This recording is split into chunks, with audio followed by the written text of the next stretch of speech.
to the best of my knowledge. Do we have any showing pet peeves? Again. Yes, eating on the road. Why do people eat on the road? Who carry food pack of food and be eating on the road? They'll be like, how do you come up with such, like, how does your brain understand that you're moving and you're still eating? How does your brain process it? Like, it's really somehow you're eating and you're walking.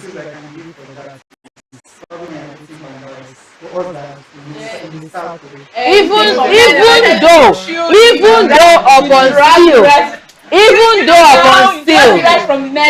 though upon still, why would you be eating and you're walking on the roads? It's not like you're in your private car or you are somewhere secluded. You are walking where people will see you and you're eating, and then most times they start eating and chewing loudly and just. Am I the only one that hates this thing where somebody's talking and this thing is gathering by the side of the mouth?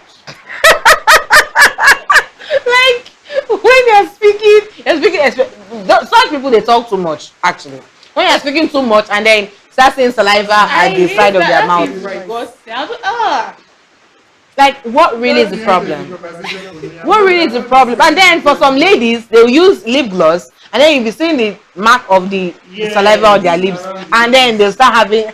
Until you're beginning to talk too much, can you just clean yourself up? Wrap it up. I'm not interested in this conversation.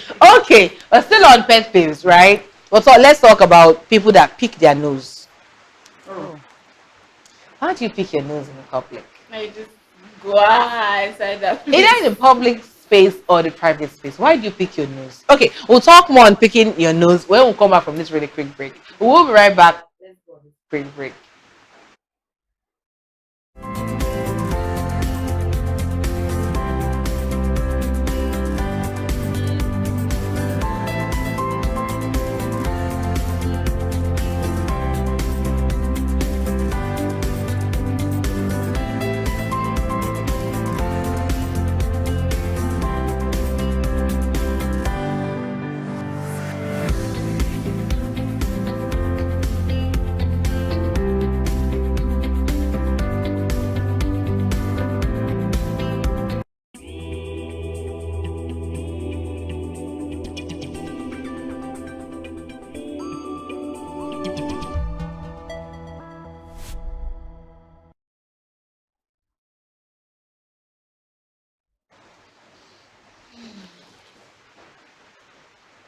Okay, yeah, welcome back, guys. So yeah, we're still talking on pet peeves and human etiquette, right? And we've spoken a lot. We've talked about a lot.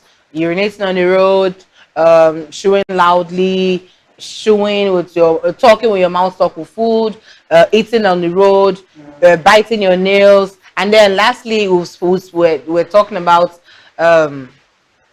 what was it now? Picking your nose as a human being, as a child, as a child I can understand. Yeah. But children had a lot of. As a child I can understand, but as a human, as an adult, why do you pick your nose, even in the private or in public? I think the best way to do that is, like what we have on the screen now. You see a child. This obviously is a child, but we see humans that pick we see adults rather that pick their nose in the public or in the private. I think the best way to do that is, it's normal as a person to feel something going on in your nose. You just take your tissue or your handkerchief, your tissue, because it's disposable. Take your tissue and just clean your nose and just dispose it, and you wash your hands. Wash your hands. You cannot use your hand and pick your nose and use that same hand to come and shake somebody. It's not nice now. And you just spreading James and John. To the first pet peeve that you mentioned, where guys take a piece on the road, like right. You now do like this. And then you're trying to call and then that same hand. Because people don't even remember to wash their hands anymore. People don't remember to wash their hands. That's what hand. Fine, yeah. I say, I was walking on the road one day. This guy was taking a piss and he was trying to call me like, fine girl, what's up? What's up that what happened? What's up that what? Did you lose your way, sir? What's up for that what? I gave him. I said, come now. He was not doing like nothing. He not rush.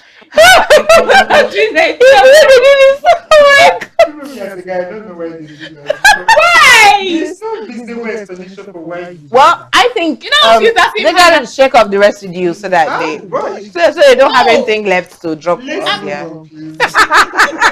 Next. Yeah. So let's talk about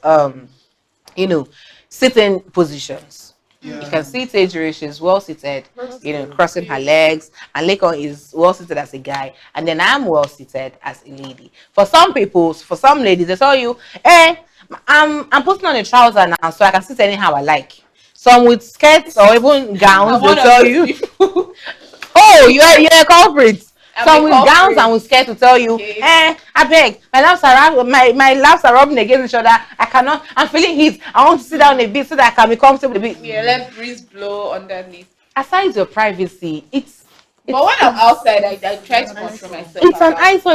It's common sense to know that you should sit and close your legs. If you're wearing a skirt or a gown, close your legs. Your legs should be closed. Even if you're wearing a trouser, you can't sit and just wide your legs. You sit and you just sit. You can just cross your leg like how. Some people cannot comfortably cross their legs. It's fine. Sit down, in a way that you are seated, your legs against each other. Not sit down and then you just wide. For some guys, Lekon, just help us talk about your gender.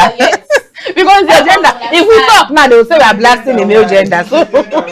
So yeah, talk about your gender. It's really appalling because a lot of times, especially in public places, you go for conferences where you're supposed to see educated people. You're supposed to see normal people that are supposed to be normal. You just it's disturbing. Sometimes you have to tell them, guy, move your legs. Close your legs a bit. Move your legs. Close your legs. How you are sitting in church in a row, you know how they arrange those chairs. They are very close to each other. And then you have your section to sit on. The chair is your guidance. Sit as a proper human being. This is really guys do it a lot. A lot. They do it a lot. And then even in public transport. Oh. When people are public transport, for somebody like me that is very small, they will just compress you. Oh God, they will sandwich you. I decided that I will speak up. Right. Say no to bullying in public transport. Yes. Your legs. See another public transport thing that I hate. Like you're sitting outside and someone has to. Why you doing that? Why do you want to? And then most of the times, they don't smell nice. They don't smell nice. They don't smell nice. You want to tell me that you smell bad? You open your ew. As the guy opens, the smell of it. She said, "Bros, I beg, close your hands." Because it's bad enough that your hands are even closed. Yes. They don't talk when it's not open. No, please don't do that. And then let me use this opportunity to debunk this idea. Guys, of your sitting position. You, as a guy, you are free to cross your leg. Nobody is killing you. Nobody is holding you. Nobody. You do not take anything from your masculinity. Yeah. You are free to cross your legs. I think there was one time. I think when I was growing up, there was a rumor that this guys cross their leg, and this side. Anyhow, you are comfortable crossing your legs. Cross your legs. Make sure that this part of the. I think a lot. And the funny thing about guys is that our genitals are not like the females. If you are wearing a very free underwear, you can just move to one side. Yeah. And then when you open your legs, it's an eyesore. You are disturbing everybody.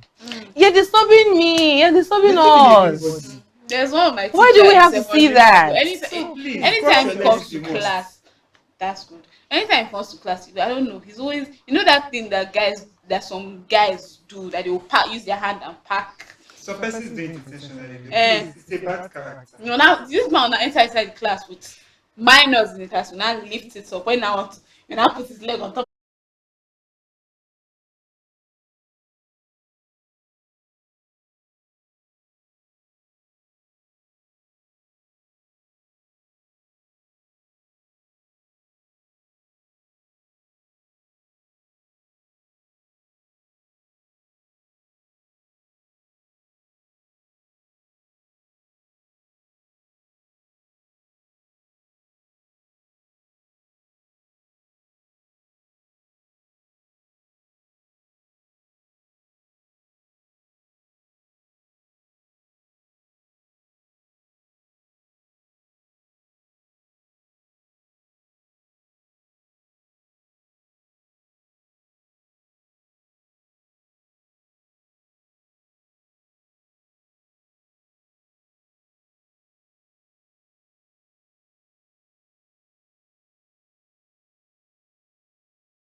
global headlines, and the moments that matter.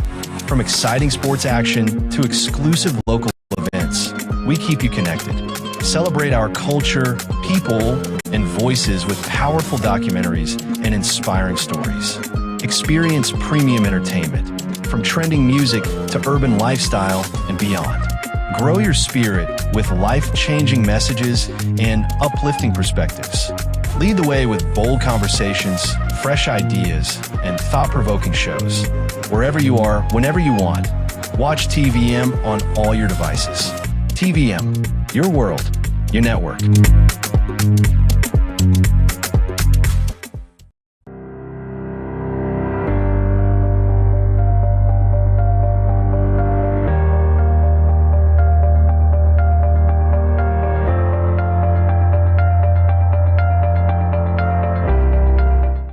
Can you introduce yourself and tell us a bit of your background into software development?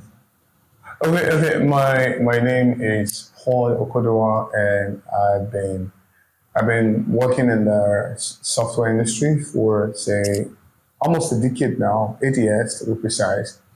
And so it was, my introduction into tech was not so straightforward. It wasn't so straightforward. So I started from customer service all the way to customer success, and then I moved to content writing. From content writing then to learning software engineering. So software engineering to content creation, like educational content creation. And that's where I am now. So it's not been a very, very, very straight journey. But I think my introduction into tech started when I started learning to build websites at the beginning, WordPress and the rest, trying to do, okay, it was HTML. Okay, I think I'm getting it now. I was teaching in a school where I teach people how to design with CorelDRAW, Microsoft Word, those other stuff that we have those days. And there was this book in the office, and it has this how to build a website, very big book. It's from those O'Reilly, I think O'Reilly's how to build website.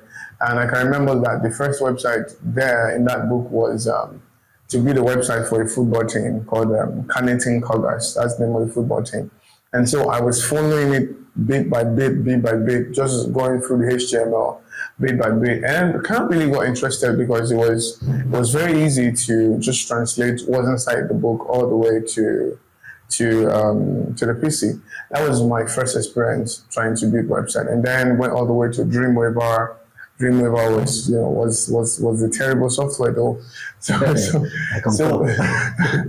went all the way to Dreamweaver, and then it was from Dreamweaver, just kept on learning, and then YouTube became very popular, and jumped into YouTube and started learning as much as I could. But it was, for the job part of it, it was majorly from customer success. So I didn't just go all the way to website, because I really did not know anything. I had the knowledge, but I really did not know how to put it into use. But I was doing customer success for a tech company. So that's how it just kept on going. What was that inspiration? From customer success down to software development, now you're into content creation. Although I don't like using the word content creation as a job description, because even if you are creating content, you are creating content about what you do. So what you do is the job. Okay. So what was your inspiration towards all through this journey, from one point to the next point? What inspired you to move and get to that point?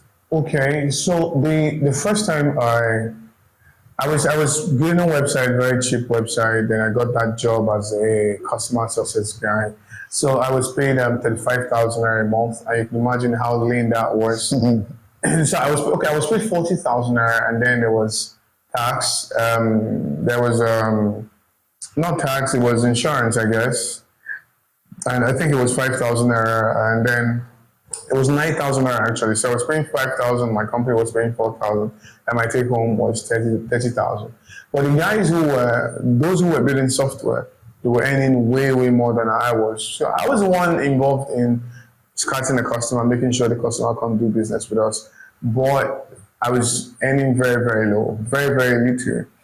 And but aside the fact that I was earning little, I'm somebody who's very, very interested in being the one who's at the top and not the one who's below. So I knew that the easiest way for me to do that would be to build software personally, to move all the way from customer service and build software, even though that doesn't seem like the right thing to do at this in 2025 right now. But what I did was I was taking time to, upskill myself and sell my services outside what I was doing for the company. So I was doing customer success. I had things like templates on how to close deals. I had contract draft. So I had access to all the things that was used in that particular company I was working for. So what I did was that I started to freelance on the side. So I started to freelance on the side, not trying to build software like they did, because I really did not know the technology they were using. I like other people now, I'm not good at the technology, but I knew the technology they were using, but I'm not very good at it. So I started to freelance on the side. So I started with website development. That's what I started with, and just kept on going. And then website development, I was doing website development for Nigerians, right? But you know how Nigerians can be. Somebody says, I'm going to pay you 200,000, and that 200,000, you will use it to design heaven and earth for me. So I wasn't so comfortable with kind of relationship I was having with Nigerians. So I thought, what would be the easiest thing for me to do for people outside? So I realized that probably my decision then, probably if I had continued web design, I would have been able to take it outside. But my decision then was that I was going to begin to build software, build web software, apps, internet tools, external tools for people outside the country.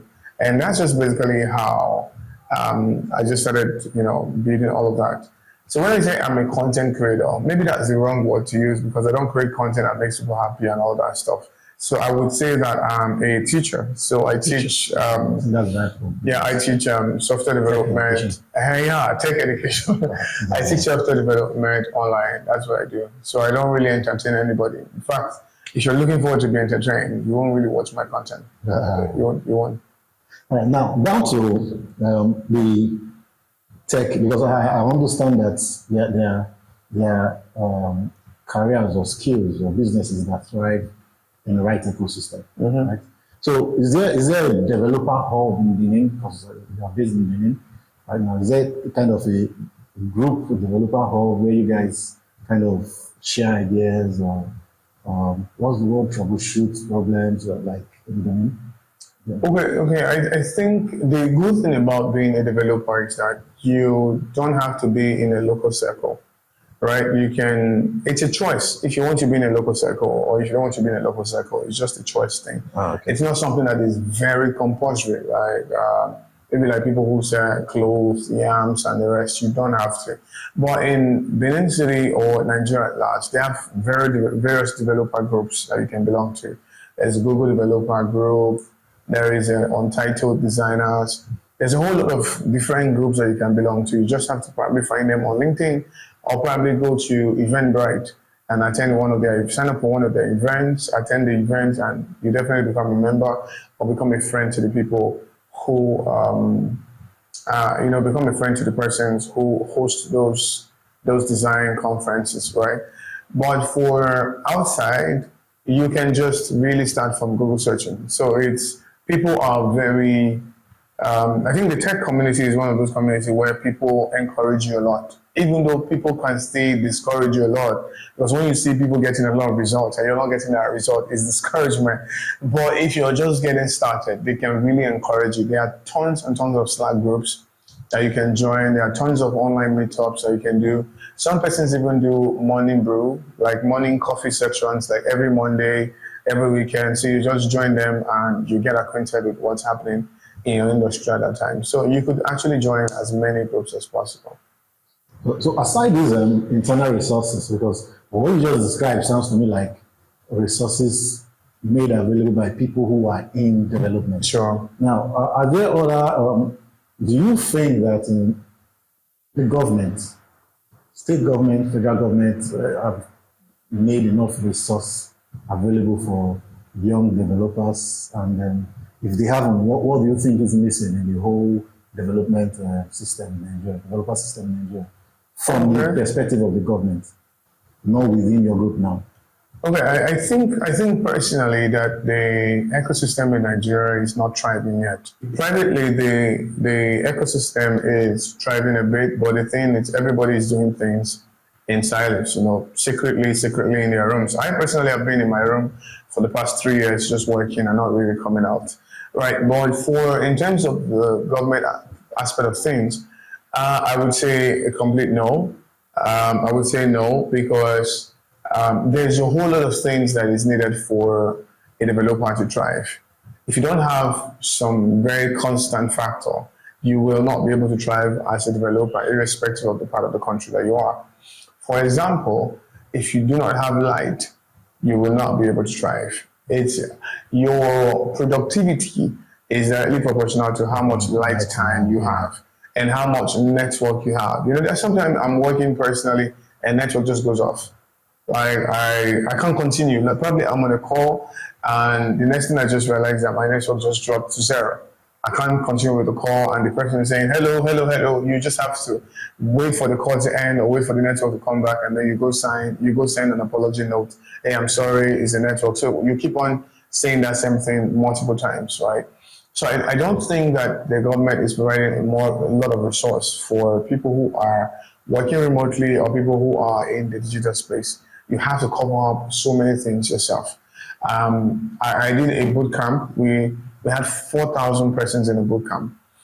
Lots of persons, while they were on the boot camp, lots of them had light fluctuations in different part of the country, not like the same part of the country, different part of the country. A lot of them had light fluctuations. You won't believe that their laptop got fried.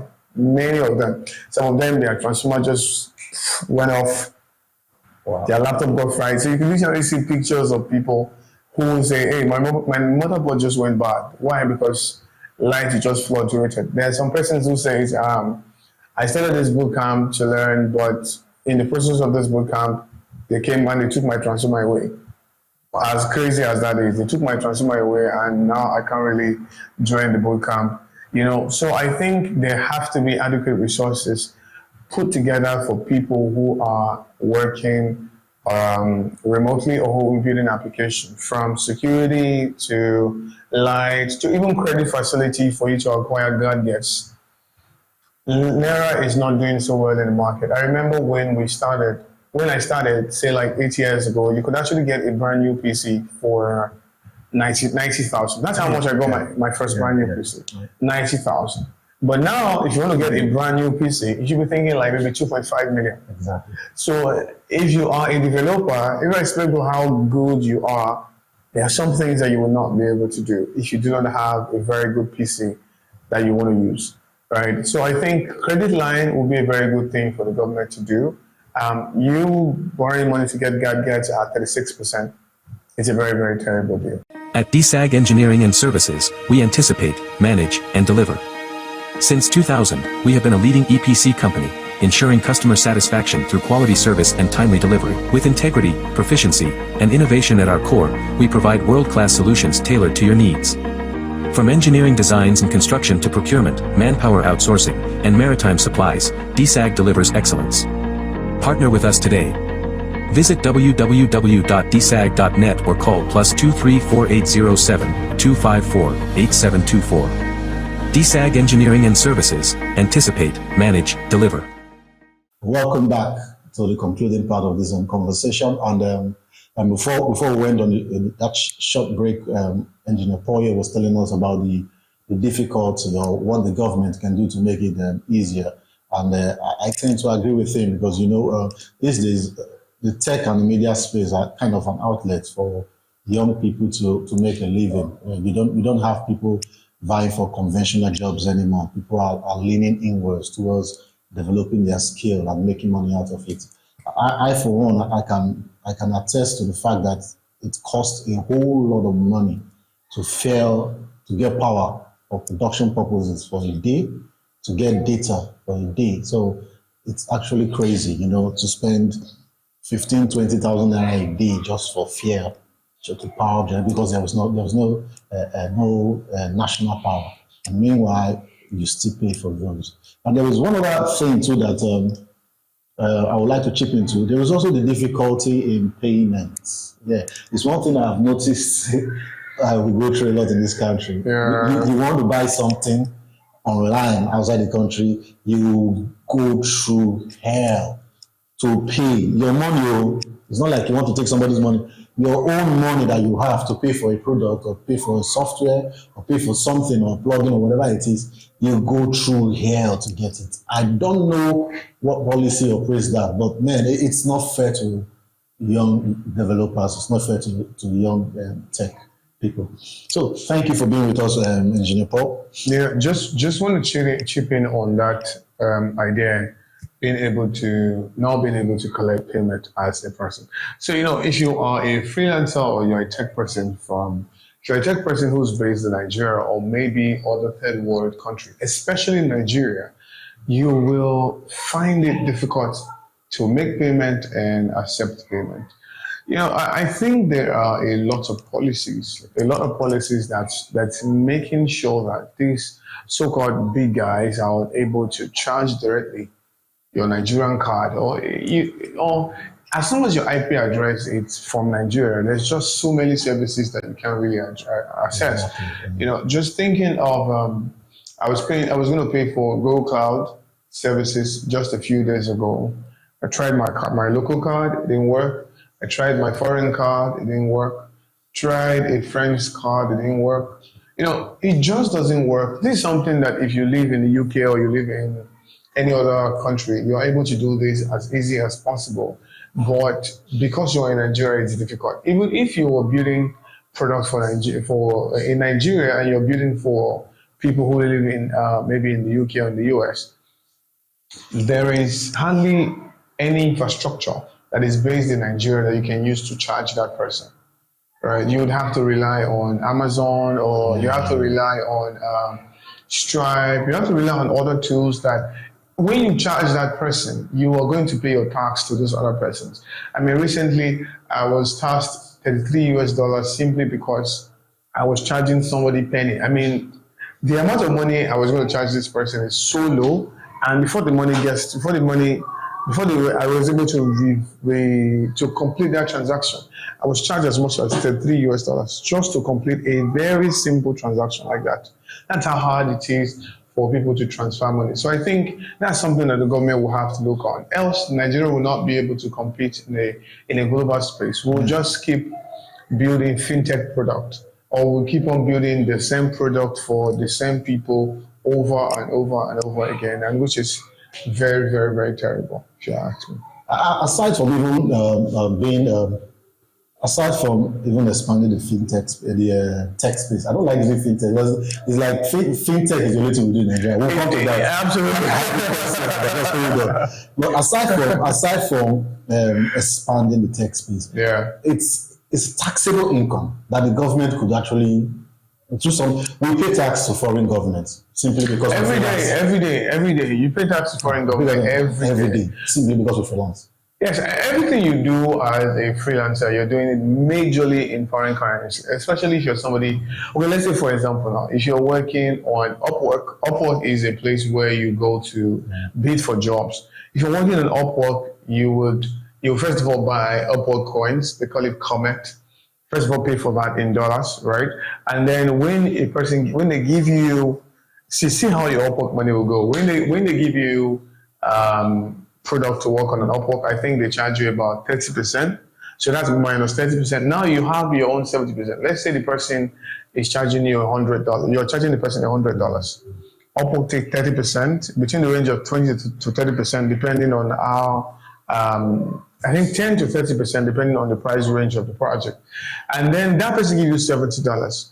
Upwork is supposed to send that money to you, but they can't send the money to you because you don't have the facility. Not just facility, there's government restriction as to how much money you can collect, you can receive from Upwork. You can't, Upwork cannot send it to you. So what you do is that you would have to open an account in America, but you do it through a private company, right?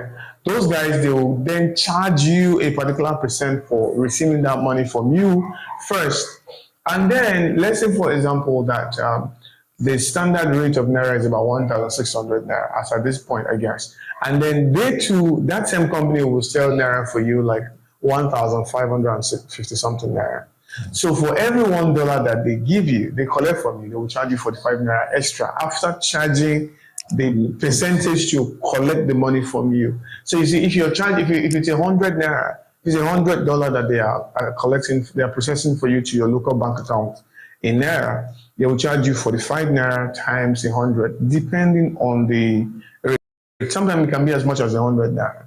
Wow. Right, so that means you pay 4,500 naira just to take that money from that virtual account to your naira account. So you can see how much you lose. 30% to upward, you come down, you lose about 2 to 5% to maybe Geek Pay or any of these other two, and then they want to transfer it to your account, you lose about 45 naira per person. So you see how much you're losing. If we had the infrastructure, right, it would have been very easy for government to handle that.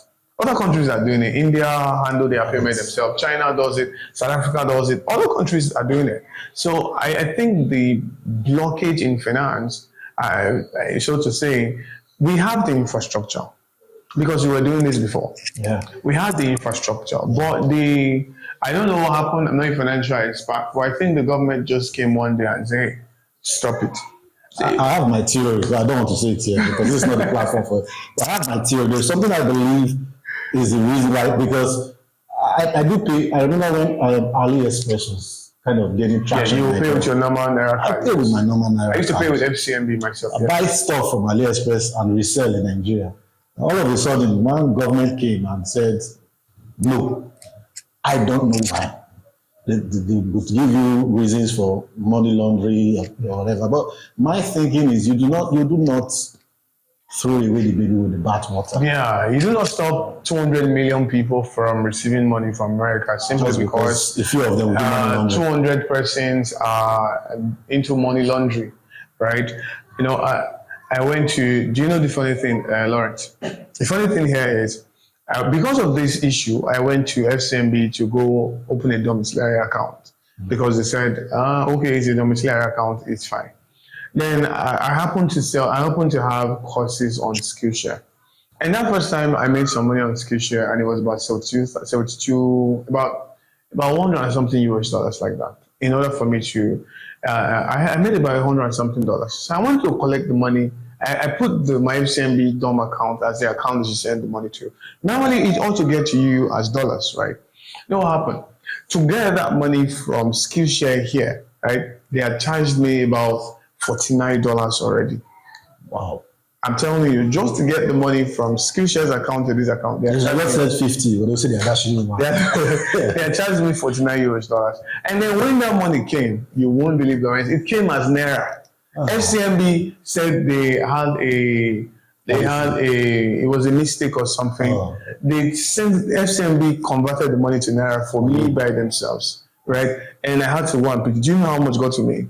From $100 and something. Do you know how much got to me? 24,000 naira. That's how much got to me. So that's how crazy the policy can be. Less than $30. That's less than $30, yeah. That's how crazy the policy can be. Wow. That's how much got to me.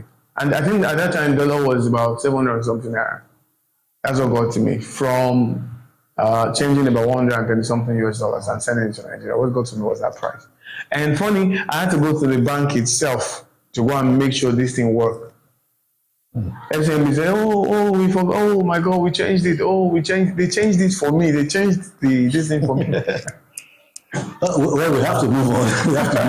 We are not policy makers. We can only just ask. Absolutely. Now, there is something I've noticed in the Nigerian tech space. We have great developers, good developers who can make some fantastic. For instance, look at our fintech. Like our fintech is one of the most robust out there. We do mobile payments easily. There are a lot of banks in Nigeria that do not have offices that people even know. But absolutely, 60 to 70% of Nigeria's bank with them. Why have we not been able to translate this success in fintech to SaaS, software as a service, provide other services? the other things we could do with software. Why is it just the financial space that is? Okay. So I think a lot of persons are doing this already, but you will normally find these persons in Port Harcourt. So if you're watching us and you want to go into spaces that are other than the fintech space, Port Harcourt is a place that you should be, not Lagos or Abuja or any of those places. So you would normally find most of these guys in Port Harcourt. So I used to have a work colleague. He formed, he's the owner of CEO, I think, of Pipes. Pipes is a very cool tool for DevOps. I know a couple of persons in Port Harcourt who are doing this, but I think the Lagos boys and the around Nigeria boys, they have to be doing a fintech for something, fintech for anything. So the fintech space has become so competitive that your success is directly proportional to how much money you're willing to waste. So if you have a fintech app, Uber for Suya or a Suya app, Abeg, any of these apps like that, your app will become very successful if you have a lot of marketing budget, or you can bring the price very low. So let's say, for example, the standard CBN rate is 10% per transaction, and you personally, you are charging 5 naira per transaction. So you're the one covering the 5 naira for CBN, right? So let's say you have as long as you're willing to cover that 5 naira, as low as 5 naira, or probably this 15 naira fee that people pay whenever they transfer above 10,000 naira. If you say, okay, I have 300 million, maybe $10 million in the bank account, I can cover that 15 naira for maybe 100 million transactions. People will leave you complex services like MoneyPoint, OPay, and jump all the way to you. Right, so it's a very volatile market. People get into fintech to lose money, not to make money, right? So anyway, that's a talk for another day. But for reasons why people don't do business to business, because there's really no business. Yeah, you can really quote me anywhere. There's really no business to do business to business software for in Nigeria. Majority of the people that we sell to in Nigeria, they are customers. So it's business to customer. So you almost can't do business to business in Nigeria. You fail. You will not really succeed because there's so many things. There is not enough business in Nigeria for you to have a business software for a particular kind of people. Because when you're building business to business software, Lawrence, you have to niche to a particular set of people. Say, for example, we say you are building. Today I was reading about a guy who built a software for people who own pet farms, private pet farms in the US. I think it should be pet farms in the US. So that's a business to business something. People who want to manage their pet farms, they will pay for it. So then if you bring it back to Nigeria, let's say, for example, you want to build a software that people can use to manage bakery. So the question now is, how many bakery do you have in Nigeria, right? And how many bakeries will be willing to use a tech product like that, and for free? And how many persons will be willing to pay for that product in order for you to optimize their business? So when you have few business in Nigeria, like the number of business in Nigeria is few, but the business that we have in Nigeria are people who just hand to hand, let's just do the things that we can. I'm selling Suya, I'm selling Zinc. But if you say core SMEs, we really don't have SMEs that you can really, really build for.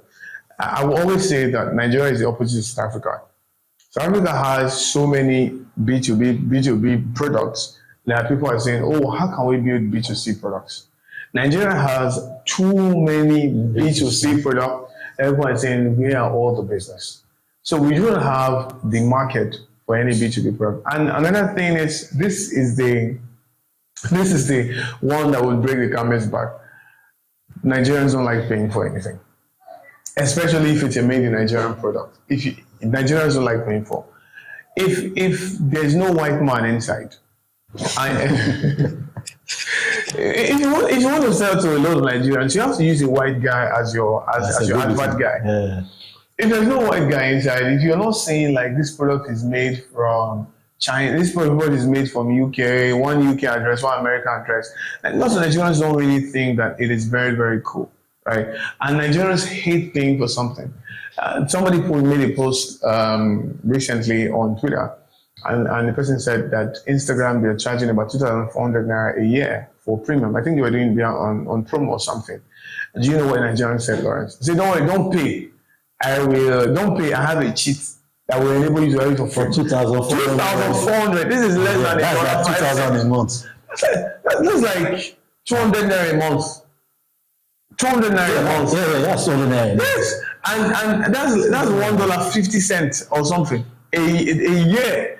And the Nigerian person came around and said, telling people not to pay that he has a cheat code. Yeah. So talk less of you're building a B2B software and with all the cloud infrastructure, everything that you want to do, and so you're charging. So I think what Nigerians should do, if you're a software developer, I think what you should do is that you should build for outside the country. Wow. Just build for outside the country. The Nigerian market itself is not ready for business to business software. I remember when MoneyPoint came. I think they were not MoneyPoint before. They were another name. They were providing infrastructure for banks, for FCMB, all these other banks. That's what they were doing. And their infrastructure was helping the banks make a whole lot of money, right? And the banks, they were not fulfilling their own side of the bargain the way they should. So what they did was they called out two guys and said, okay, I think we can deploy this infrastructure ourselves. Since we're the owner of this infrastructure, I think we should create a product that will be able to use to deploy this infrastructure. That will be able to, we'll use our own infrastructure for another product. So they called out two guys, and those guys started researching on this product called MoneyPoint. So they started in Lagos, a very small catchment area in Lagos. They produced the POS and they were going to collect feedback, right? And the feedback they noticed was that payout was a thing. Like payout, the other banks will wait, they will pay you the next day. So MoneyPoint now came out with a solution that we're going to settle you that same evening. At the end of business day, we will settle you. So once Nigerians heard that these people, they settle you same business day, everybody poured it. So though they were still giving bank infrastructure, but MoneyPoint began to grew so big that they were processing as much as 2 billion. They are now processing way more than bank on a daily basis. That bank is about, I see that bank, in my perspective, as the biggest bank in Nigeria right now. Almost every business is using MoneyPoint now. So they started processing so much money, they left their infrastructure business. And MoneyPoint is now the business now. No more infrastructure business. I'm not sure they still provide infrastructure for any banks now. They left all of those stuff and now it's MoneyPoint. So majority of the businesses that are in Nigeria now, if you own a software business, it's not advisable to build a software business in Nigeria. Instead, build a software business that you personally can use to work directly with the customers. That's how you make money. Else you're just going to be there. You're not going to make money. So meaning before there has to be a cultural mentality shift. Absolutely. Before you can build anything B2B, there have to be a culture shift that everybody likes to pay for what they consume. Like we have to be a country where we understand there's no freebie everywhere. Let me play the devil's advocate here. I'm not sure I would blame Nigeria totally because we have been burnt a lot of times for instance, power company now. Power company is one big example that burns us. We pay, like if you live in areas where you do what they call postpaid. Is it postpaid? Yeah, postpaid. You won't understand what I like, where you just pay a fixed amount a month. You just come and give you 40,000 naira a month. If you don't pay more than 80% of that, they disconnect you. And that has been the method from time. So you have, for instance, you could buy data. I'm not mentioning any network. You could buy data. There is one very notorious one that gives a lot of cheap data that doesn't work. You buy data and you struggle to use the data, it will not work. So I think there's a little bit of mistrust. I think there's a mistrust. We don't even trust the ones foreigners bring. Then the Nigerian man that is like us, that has our same mind, will not trust that one. So, but the truth is, it's not always like that. Because in my mind, the way I see that, like if all this fintech, all these mobile banks in Nigeria are doing well, we should not struggle with software development in any other thing? No, Nigerians, believe me, I personally work for, I barely work with Nigerians, I work for people outside, and they don't really have any trouble with the software that I build. Nigerians build very, very good software. We build great software, very good software. We work for people all over the country. If you go on GitHub, I think Nigeria should be the country with the third highest GitHub Git commit in the world, not in Africa, I mean in the world. So we should be like, we have some of the best software developers in the world. So we work well, but I think the thing here is how Nigerians interpret value. Yeah. A lot of Nigerians don't interpret value the way people see it. For example, I'll take app design for an example. Somebody comes to you and say, hey Lawrence, I need you to build an app for me. And you say, okay, I'm gonna build it. And you say, how much? You say, okay, the guy says, I'm gonna pay you $1 million. And you say, no, it's 10 million you have to pay. And then the guy says, and you say, no, I'm not going to pay. I'm not going to, I will not build it. And the person, you hear words like, it's not ordinary to sit down on the chair and be drawing something on the screen. Just to draw and give me, and that's what you are saying. That's what you are charging 1 million for. Or maybe you're a video editor and the person says, edit this thing for me. You say how much? Say, I'm going to bill you 300K to edit this 1 hour clip. And the person says, eh? So just to join this bad part. Yeah. So I think because we are paid on a monthly basis, not on an hourly basis. Yeah, so we really don't understand what it means to sit on a chair to do stuff for 1 hour. I've been designing for almost 6-7 years. I've never designed for a Nigeria, except the ones I just do for my friends and just give them for free. But to design for a Nigerian, I get paid. In fact, I don't even have graphic design to my portfolio because when I came to, the first time I moved to Benin City, I went to print some designs I did from one of these print press like that, and met somebody there who was talking with their in-house designer, and he finished doing very beautiful design, and he gave this man 1,000 naira. And the guy said, "Thank you, sir." And I met the guy like, "Why? How much do you pay for design here?" Because I design very well too. Say, 1,000 2,000 naira. I'm like, "Oh, really?" He says, I removed the title graphic design. I just wiped it off. You won't be giving me 2,000 naira for my hard work. You see the way I wiped it off. And I mostly design for foreigners.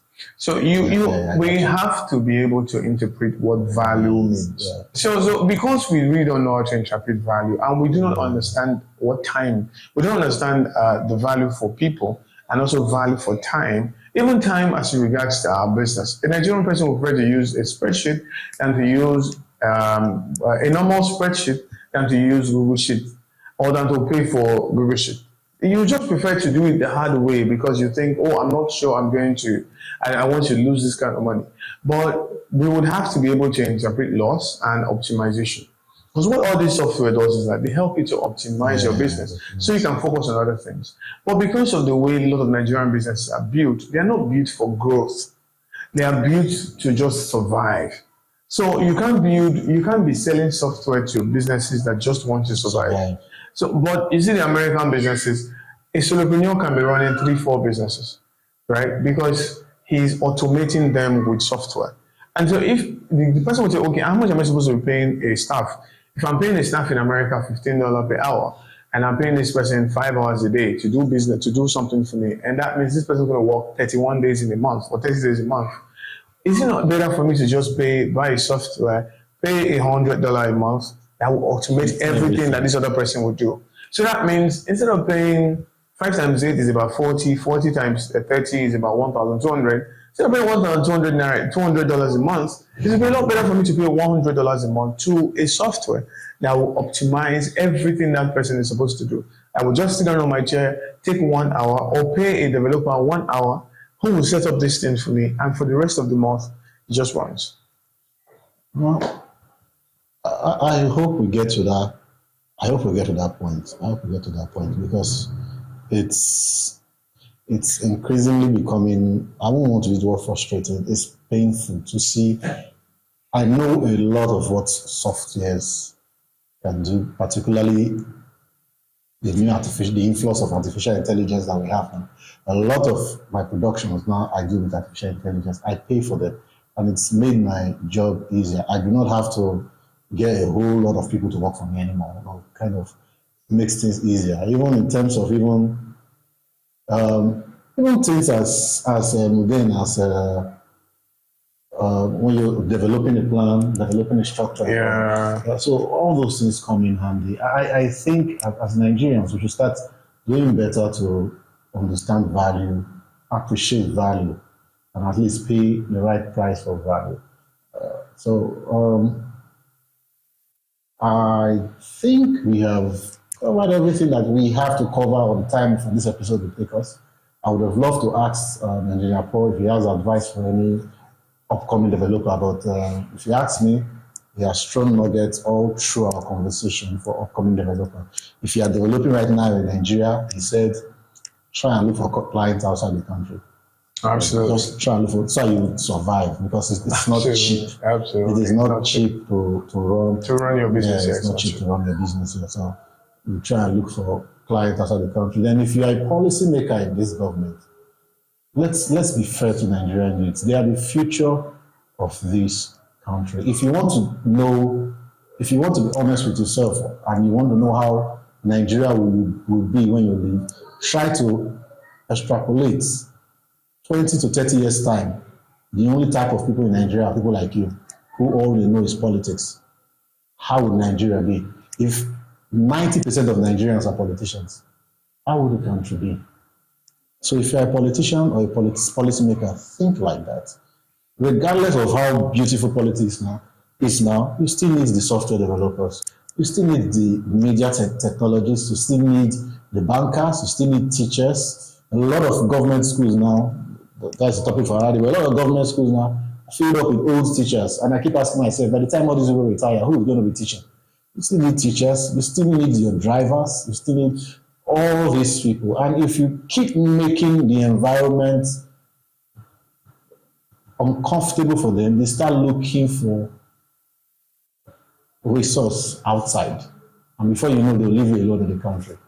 Absolutely. So please, to our policymakers, let's try to make things easy for our Nigerian youths to better their life. So thank you very much, Mr. Paul. Welcome. I appreciate it. And if you want to understand what he meant by Nigerians can develop software, check out our TV app. He did that. Just go to the Play Store or the Apple Store, download the app. He did that. That was him. So thank you very much. It's a beautiful application.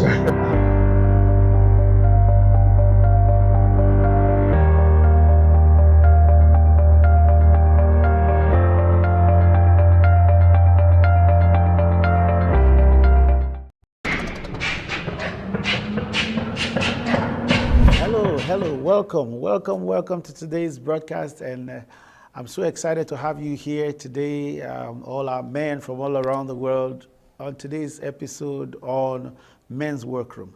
And today we're starting a new series on a fresh start.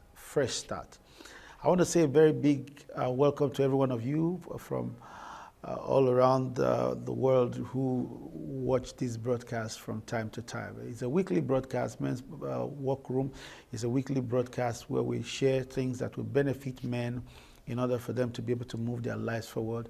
Today there's so much clamor for different things, but much persons are not looking in the direction of the men. And I know definitely that if we can fix the men, we can fix our world to a very great extent. So welcome. Also to say a very happy new year to you. This is a brand new year in 2024, and I'm excited to be sharing with you on a fresh start. I usually start with a scripture from the Bible because I'm a believer of the Bible. The wisdom of the Bible cannot be unturned. Luke chapter 15, verse 17 and 18. It reads, "When he finally came to his senses, he said to himself, 'At home, even the hired servants have food enough to spare, and here I am dying of hunger. I will go home to my father and say to my father, I have sinned against both heaven and you.'" This is the New Living Translation of the Bible. Now, these words are words of a young man who many people call the prodigal son. Some call him the lost son. A man who decided that he wanted to leave the canopy of his father to go seek a better life and enjoy himself with his friends and build a new empire for himself. Unfortunately, he left home and things became messy for him. He couldn't really put himself together. And he said to himself in verse 17, the Bible says he came to his senses. Now, that is the point I want to make today. We can only have a fresh start when we come to our senses. When we talk about a fresh start, we're talking about a new beginning. We're talking about starting something all over again, fixing the damages and getting on with our lives. There's a saying that says that where there's life, there is hope. As long as there is life, there's surely hope for everyone. So when we talk about fresh start, we're talking about having a new beginning, having a fantastic life hereafter, having a blossoming life hereafter. Now, I'm sharing this at the beginning of this year. What is it about a new year? A new year, some people say it's just about numbers. Some people say it's just about time. Some people say it's just about season. But I look at it from a perspective of accountability.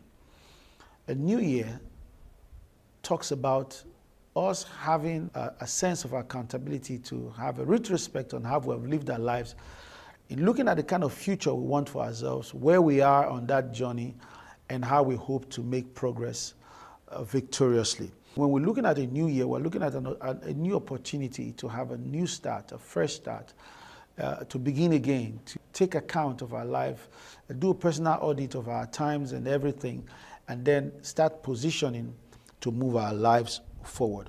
So my question to you today watching is, where are you right now? As it pertains to the major part of your life, which is your spiritual life, your relationship life, your financial life, your life with your children, where are you right now? It is important that we all have a good understanding of where we are so that we can know where we're going. One of the worst things that can ever happen to you is to set out on a journey and not knowing where you're going. And all of a sudden you find out that you don't really know where you are. That's what they call LOST, lost. You're lost. If you ever find yourself in that kind of position, you're lost. I remember one time I was traveling with my team and we missed our way. And thank God for Google Map. I had to tune on to Google Map. That was a pretty long time ago. And it could tell us where we were and how we were going, how to navigate. And back we were up at the expressway leading us to the state we were going.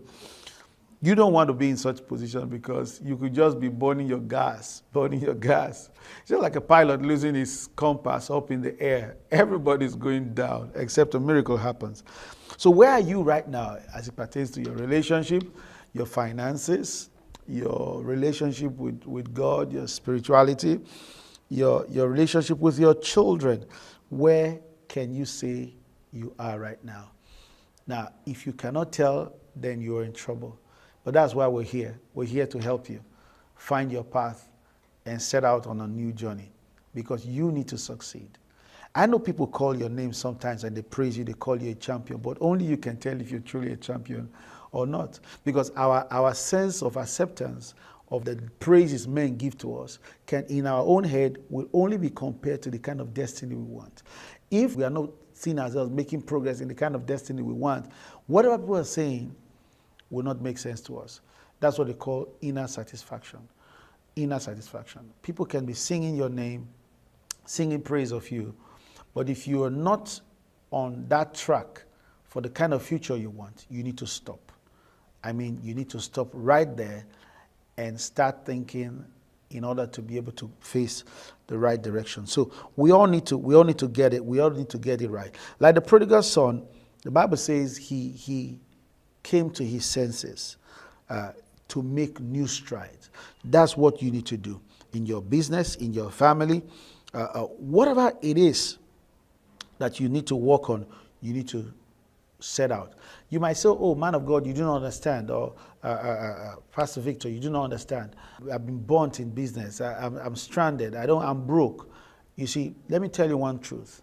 Life never beats you to the point when you do not have options. You always will have options. You're either going to look up, look inwards, or look downwards.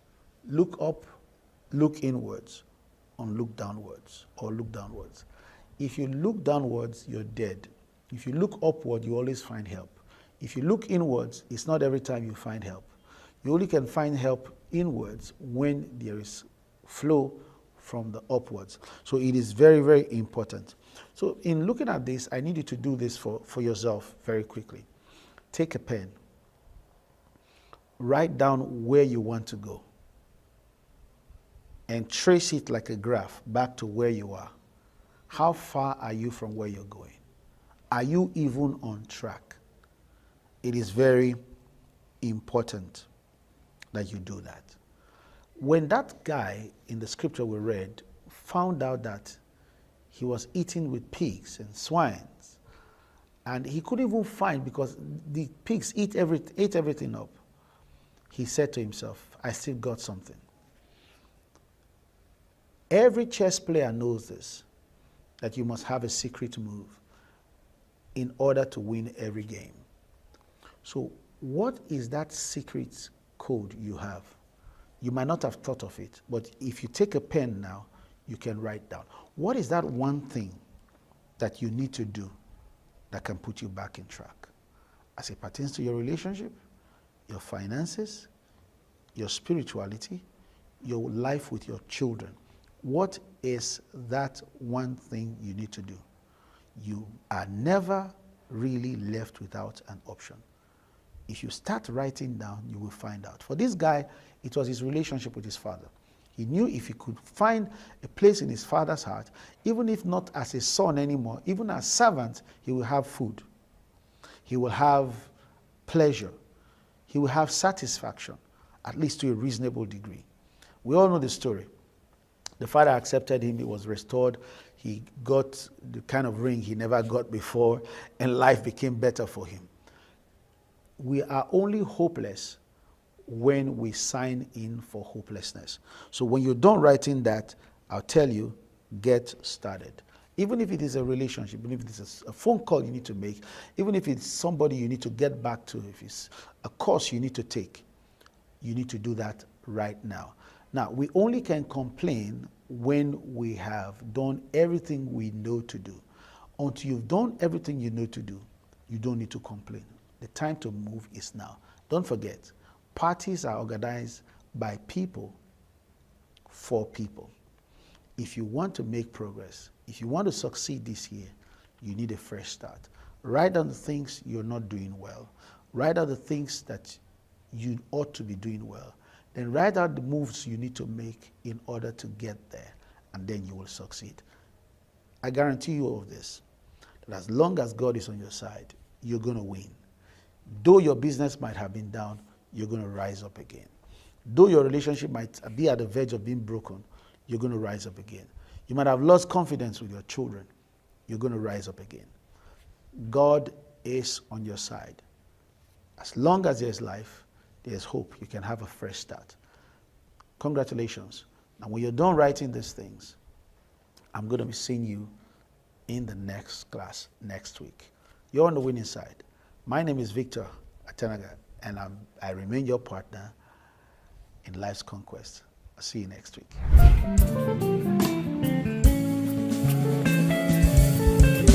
I hope you enjoyed today's episode on Men's Workroom. For questions and contributions, please do write Reverend Victor Atanaga via the email address showing on your screen. And we're going to get back to you answering your questions. Thank you for watching Men's Workroom.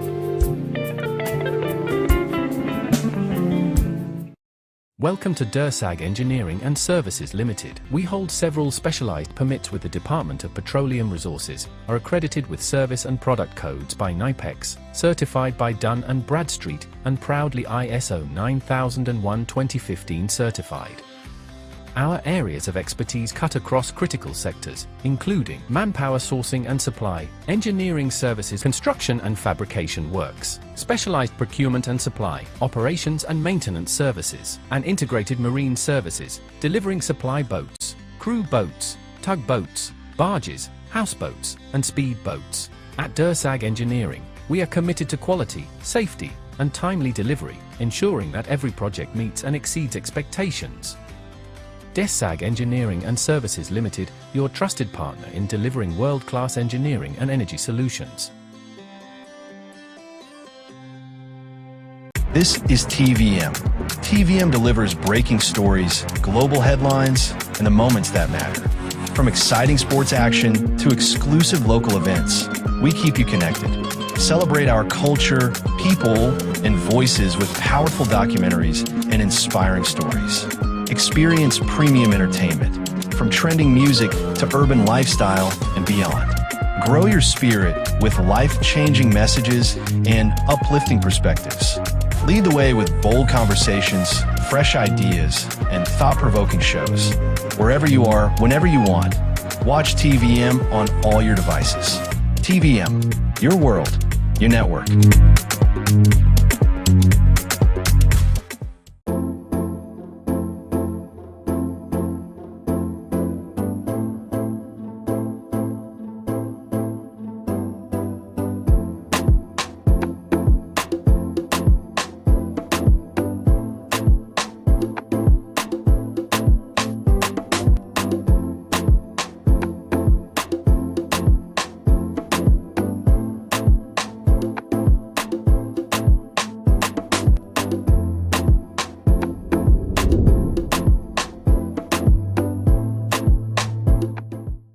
Hi guys, you're welcome to another episode of Event Pulse. I'm Tejiri, and right here I'm going to be taking you through your favorite event diary on TVM. The event we're going to be looking at today is the canopy dropping of late Mrs. Mama Atuma Tewe, who was aged 74 years old. She is the mother-in-law to High Chief Promise Lawuru. This is a moment of honor, tradition, and a celebration of a life well lived. Let's get right into the event.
Can you feel like we're so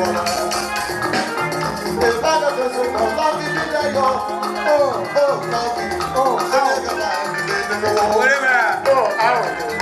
can never be a baby there. Find it for you, as a second for them, Lucky, you're one of my never. Woman, can never be better. Oh, I never been you. Never.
By this time, I will say, I want to bring up the one and only J King again.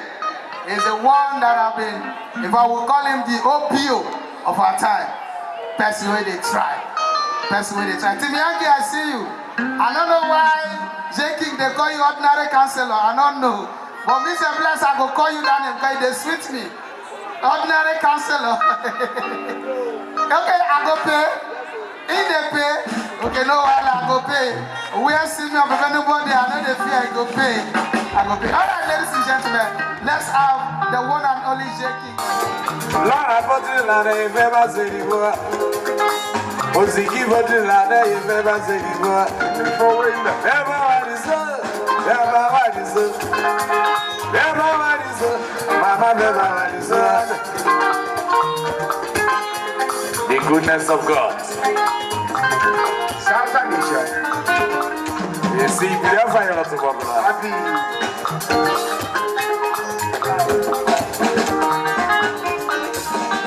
everybody's up, everybody's up.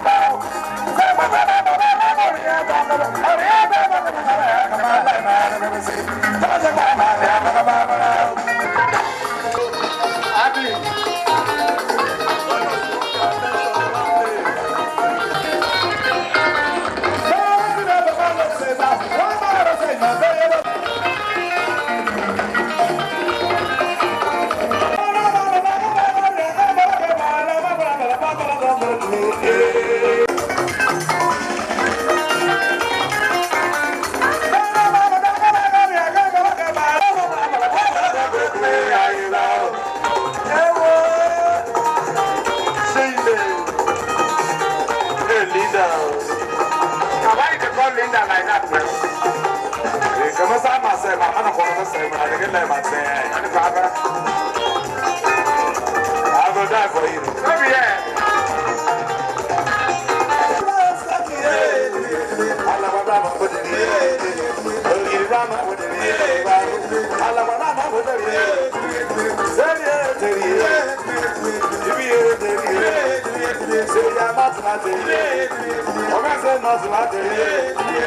See me, I can't.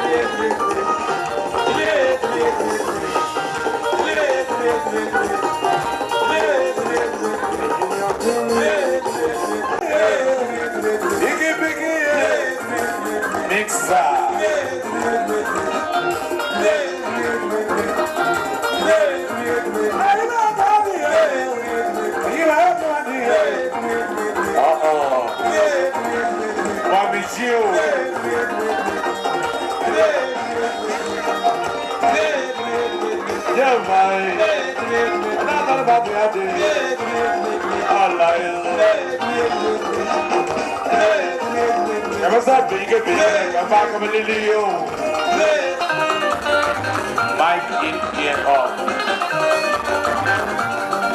Send me Bridget to me.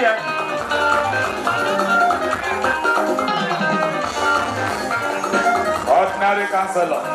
Very good. E come tu lo camayon e non mo copia ba mio prato bi. Bisogna che na le moze. My brother, not be competition. I hear you. Oh. Come on, mama,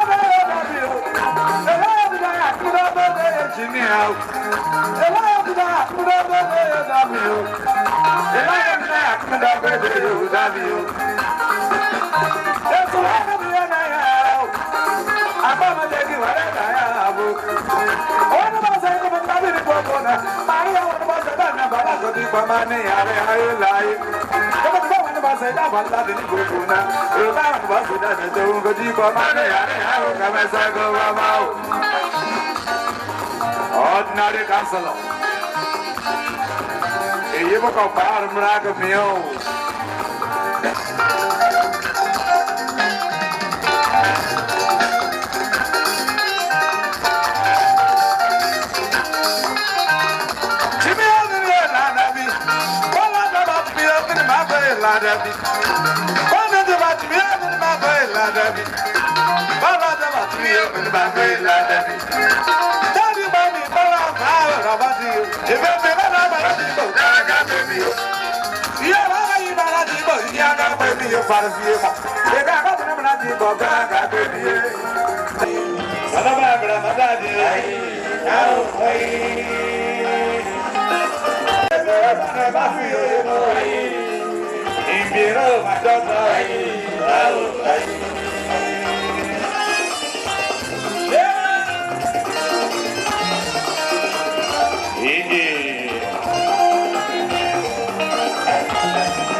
We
have to present to I Chief Promise Lauru a message of condolence.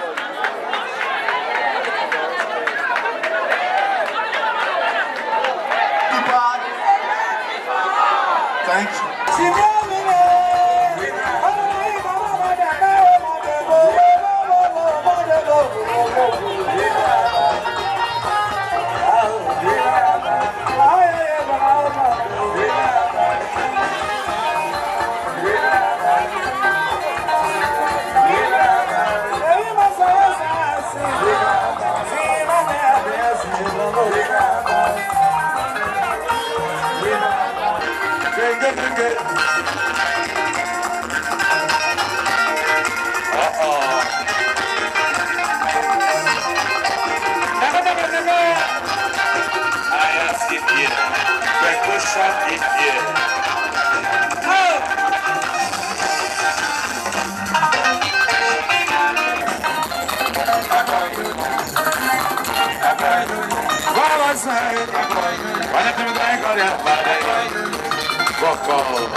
Ladies, Anthony,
we recognize your presence, even though we not say many now you carry many of us come, and because of mommy now make many of us come. We say you are doing well. Thank you, sir. And I will say the thing where you define, you go see him in Jesus' name. All of us know the thing where he define. I will pray say you go see him in Jesus' name. And all the friends and family of this great woman that have come to celebrate or to be with the family in their moment of grief, we say thank you for coming.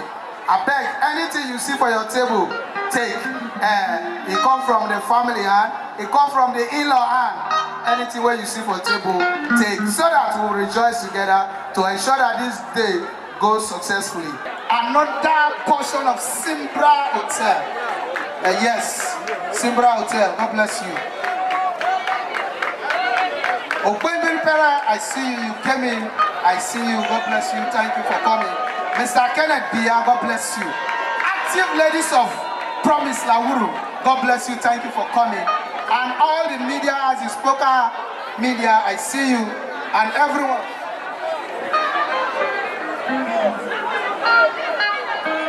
Okay, the DJ of Ozigi Movements, Comrade Ebola Sam is here, and his team.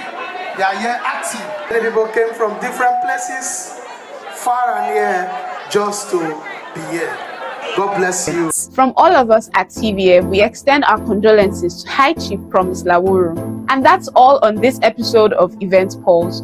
For more of our content, you can follow us on all our social media platforms, like, share, and subscribe.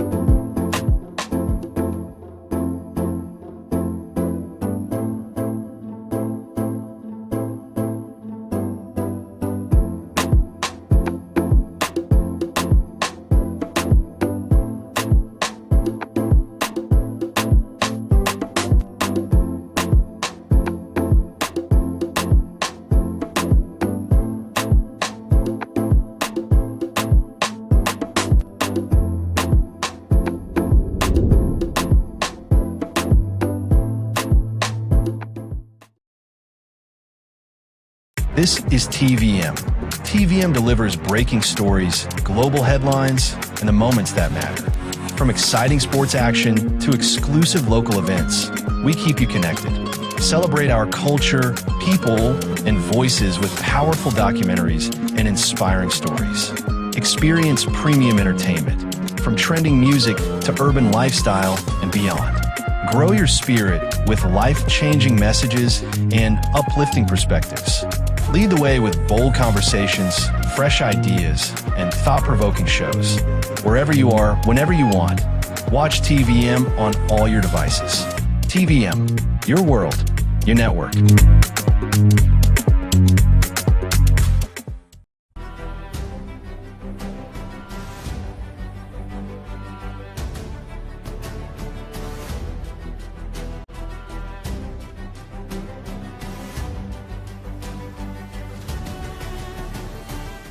Nigeria is one nation, but within it are different identities, cultures, and diversities. So how do you govern a country that is this diverse? Here on Explain Nigeria, everything is going to be broken down for you. The answer Nigeria chose was federalism, a way to share power, protect diversity, and promote unity. Federalism in Nigeria is a system of government where power is shared between the central government, states, and smaller political units under one constitution. In Nigeria, these are the federal government, 36 states and the Federal Capital Territory, and 774 local governments. Each level has constitutionally defined responsibilities designed to promote cooperation rather than domination. Nigeria is a large and diverse country made up of many ethnic groups, religions, and cultures. To manage this diversity and prevent domination by any single group, Nigeria adopted federalism. Nigeria operates a three-tier system of governments. At the top is the federal government, which handles national matters such as defense, foreign affairs, currency, and immigration. Next are the state governments, 36 states and the Federal Capital Territory, responsible for regional issues like education, healthcare, agriculture, and infrastructure. At the grassroots are local governments, which bring governance closer to the people by handling community-level services. Nigeria adopted federalism to manage its deep ethnic, religious, and cultural diversity. With over 250 ethnic groups, federalism was meant to prevent domination by any single group, protect minorities, and bring government closer to the people. The Constitution divides powers into three legislative lists. The first legislative list is the exclusive legislative list. This contains powers reserved for only the federal government, including defense, currency, foreign affairs, and immigration. Next, we have the concurrent legislative lists. This contains shared powers, including education, healthcare, electricity, and roads. Both the federal and state governments can make laws here, but the federal law takes priority if there is a conflict. Finally, we have the residual legislative lists. This includes powers not mentioned elsewhere and is meant to belong to the states. Nigeria's federal system evolved from colonial rule. The two constitutions that they had at the time was the Richards Constitution of 1946. This recognized regional diversity. The second constitution was the Littleton Constitution of 1954, which formally introduced federalism. At independence in 1960, Nigeria's region had more autonomy and control over resources than states do today. The goals of federalism remain clear: national unity, inclusion, regional autonomy, and fair power sharing. In summary, federalism is about sharing power to keep the nation united.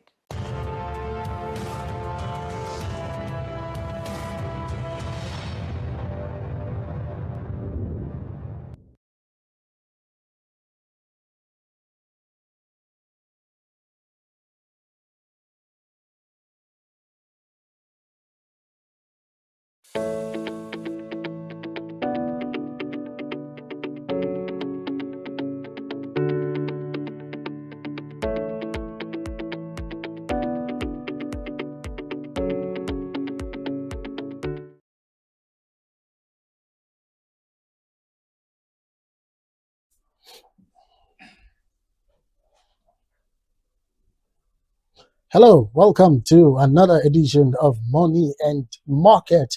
Yes, it is that program that tells you all about the money and how the market is and how it affects you and everyone in the economy. So today we will be looking at how Nigeria is rewriting its tax system. By the way, My name is Fred O'Neill. Okay, so the big question is simple yet big. Yeah, and it is all about what we want to talk about today on tax reforms and you. We want to look at how the government is, raking in a lot of revenue via the tax, but then is government shifting burden to the citizens, all in the name of trying to generate revenue to run the economy. So today, like I said, tax reforms and you is government shifting burden to citizens.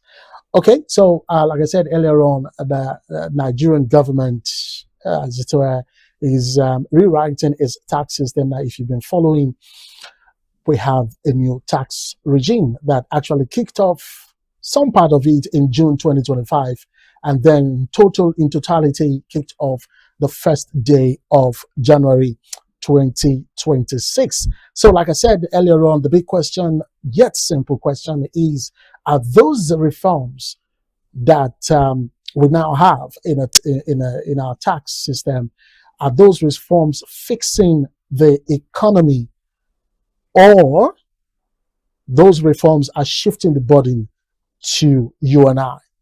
All right.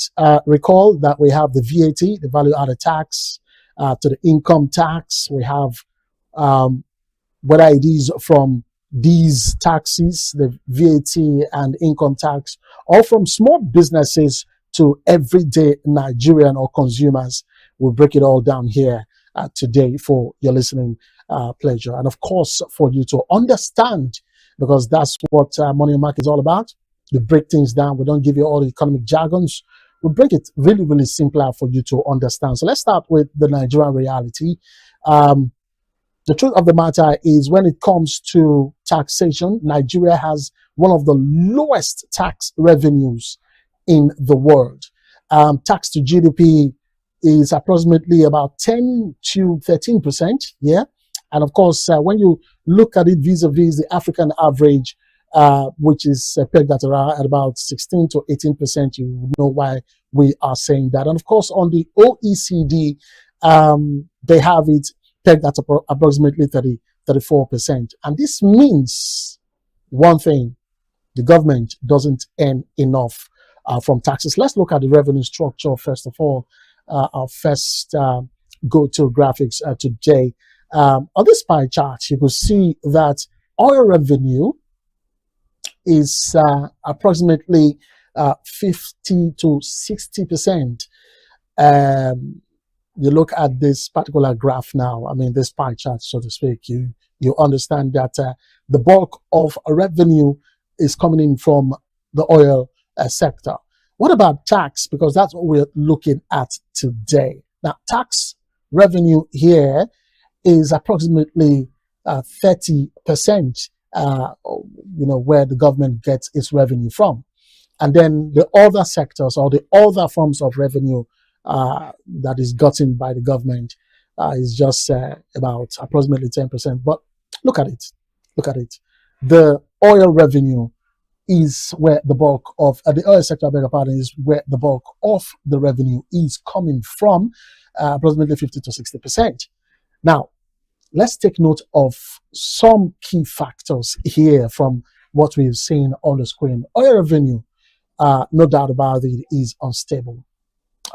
Reason, of course, if you've been following what's happening in the Middle East of recent, you definitely understand that oil prices have been very volatile this period. But like I said, there are three key notes we're going to take away from this. One, oil revenue is unstable.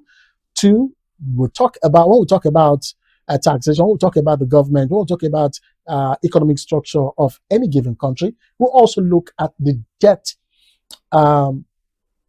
aspect of things, and then we look at the budget deficit. But first of all, the oil revenue.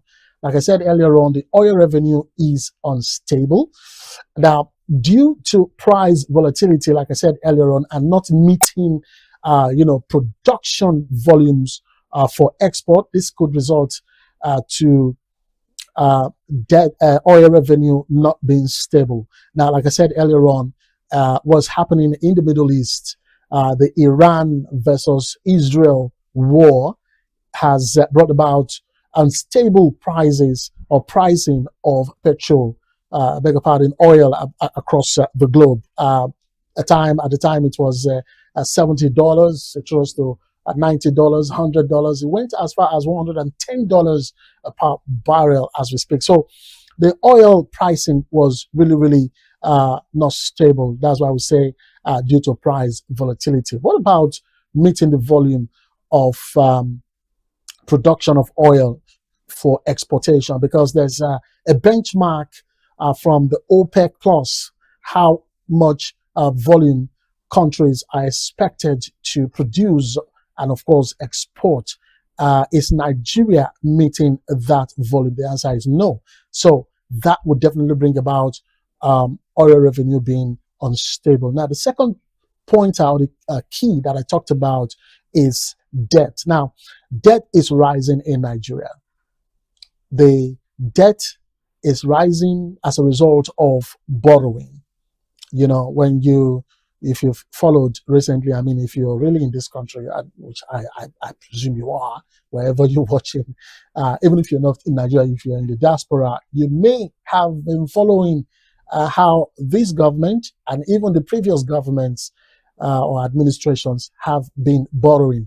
In one of our episodes, we also said that borrowing is not a problem, that even the biggest or bigger economies in this world actually do borrow from the World Bank, you know, and so it's not a new thing that Nigeria is borrowing. But when the borrowing becomes too much, the debt level begins to rise, and that of course affects, you know, our revenue.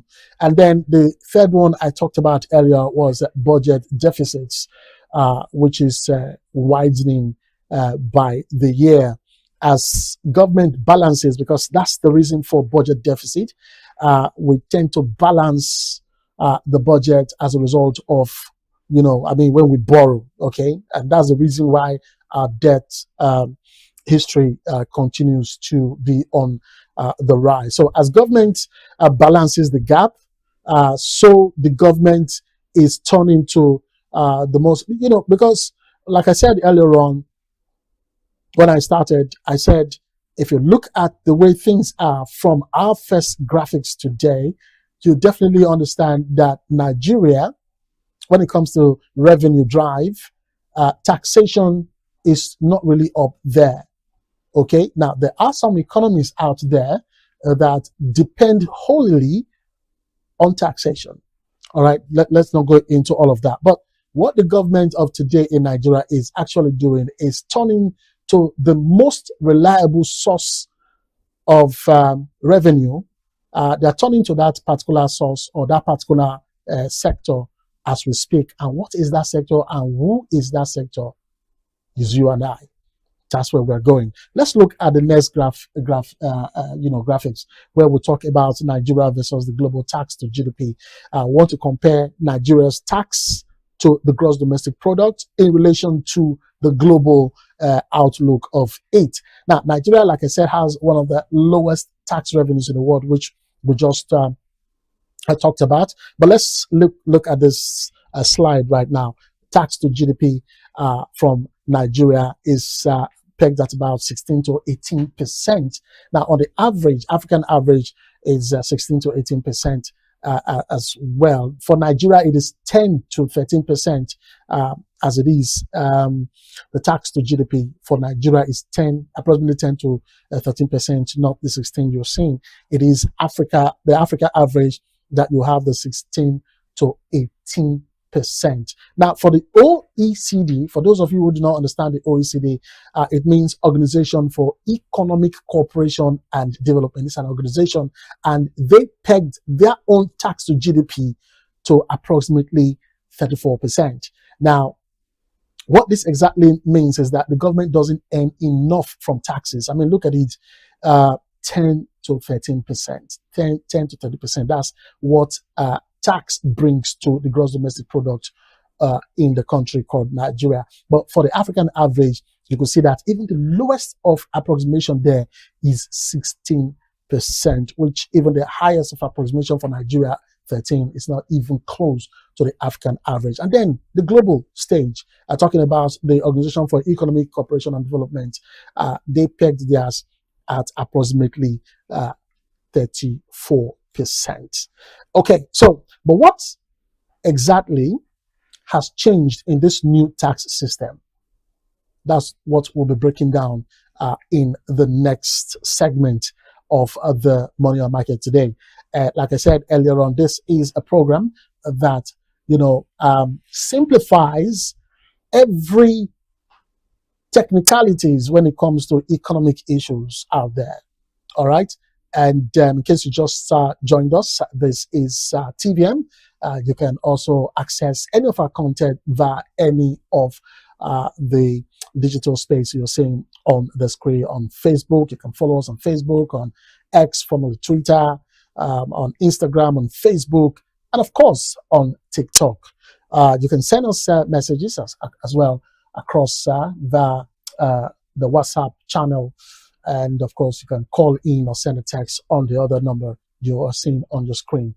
All right, we'll go for a quick break. When we return, we'll look at what has changed in the new tax system in Nigeria. Stay with us. Welcome to DERSAG Engineering and Services Limited. We hold several specialized permits with the Department of Petroleum Resources, are accredited with service and product codes by NIPEX, certified by Dun & Bradstreet, and proudly ISO 9001:2015 certified. Our areas of expertise cut across critical sectors, including manpower sourcing and supply, engineering services, construction and fabrication works, specialized procurement and supply, operations and maintenance services, and integrated marine services, delivering supply boats, crew boats, tugboats, barges, houseboats, and speed boats. At DERSAG Engineering, we are committed to quality, safety, and timely delivery, ensuring that every project meets and exceeds expectations. DERSAG Engineering and Services Limited, your trusted partner in delivering world-class engineering and energy solutions.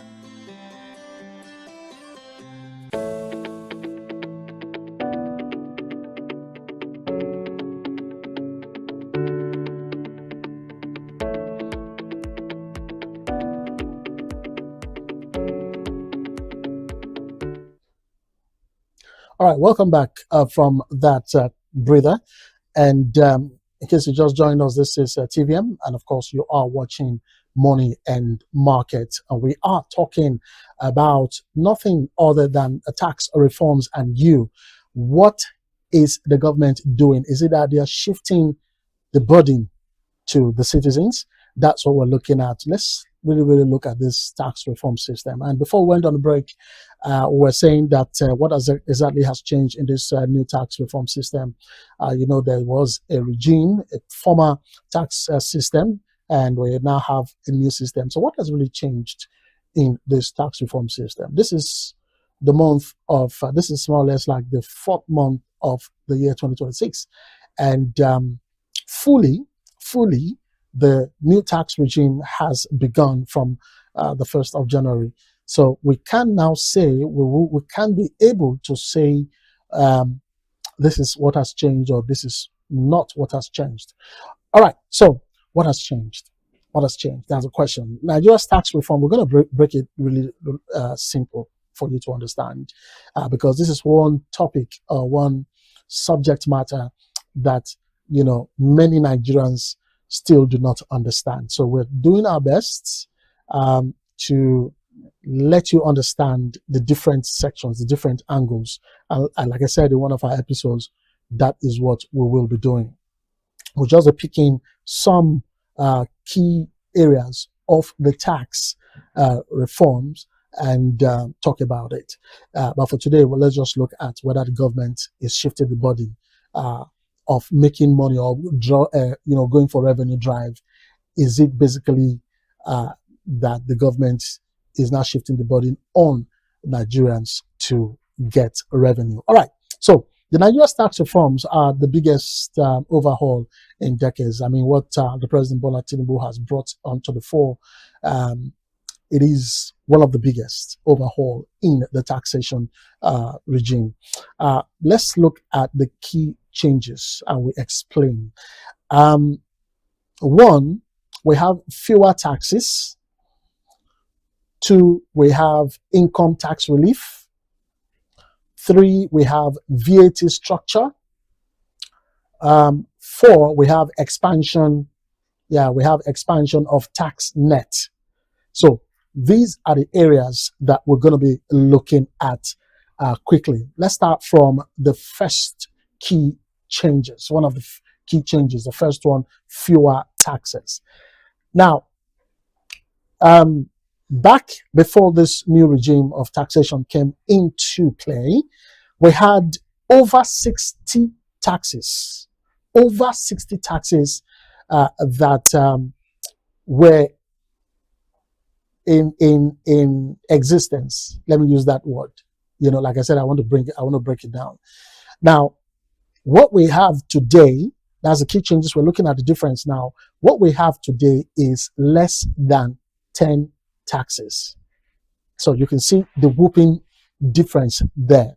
Before the new tax reforms, we had 60 plus, taxes, but now we have fewer than less than 10 taxes.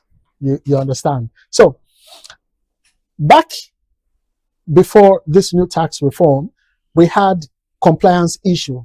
It was very difficult for people to actually comply because one of the things they talked about was the duplication of taxes. So with this less than 10 taxes that this new tax reforms, has spelled out, it brings about easier compliance.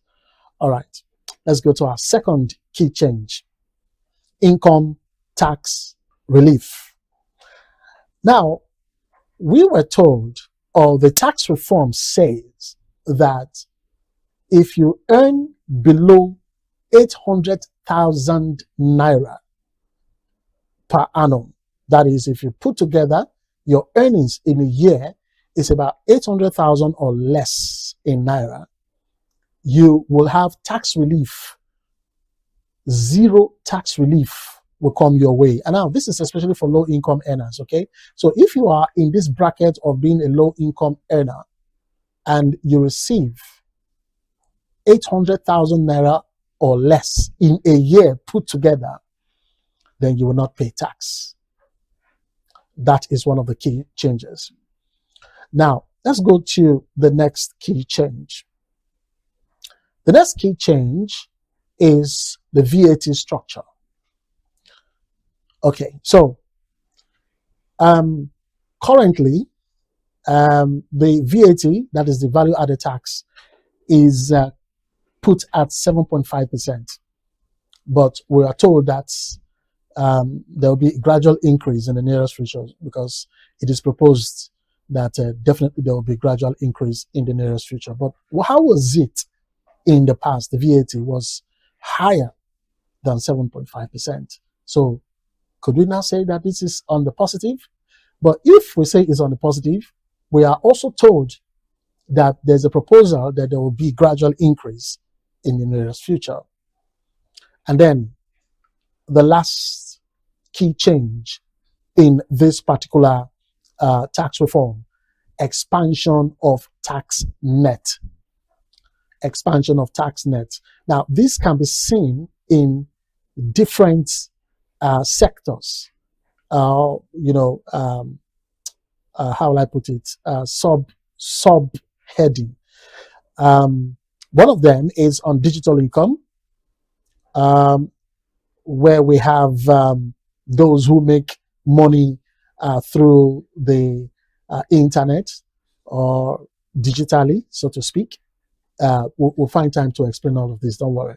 Then another tax expansion tax net is on investments. Yeah, and then we have a gradual inclusion of the informal sector. The informal sector, like I said, is on those artisans, like the tailors, who are the cobblers, and the likes. When I say cobblers, I mean shoemakers, because just for the market women to understand. So those kind of people, gradually they will be drawn into the tax net. So simply put, the government is collecting tax from more places, not just more people. And this is one of the key changes. Back before this new regime, tax regime, it was difficult. Okay, it wasn't like this. It was more or less on people and on the formal sector. So what this invariably means is that there's been key changes, and it is seen overall. Let's look at the graphics for us to understand better on what we just talked about, the old versus the new tax system before and after. We could see the number of taxes, like I said earlier on. Back then, it was 60 plus taxes that we had, but now we have less than 10 form of taxation or taxes that you have to pay. Then we talk about the compliance. We now see that there is now compliance ease, which is something very okay compared to now. Before it was difficult for people to comply. It was low, but now it has improved a lot when it comes to compliance ease. Before now, it was very, very low. People were not turning out. I think that's where the question like, what is my tax doing? I mean, what I pay for, I'm not saying the government doing anything about it. We still have bad roads, we still have poor electricity, we still have this, we still have that not working for us as a nation. Well, as a result of this new tax policy, tax reforms, we're beginning to see improved compliance. Whether you like it or not, there's just no way you're going to avoid taxation. That's the bottom line of this new tax reform.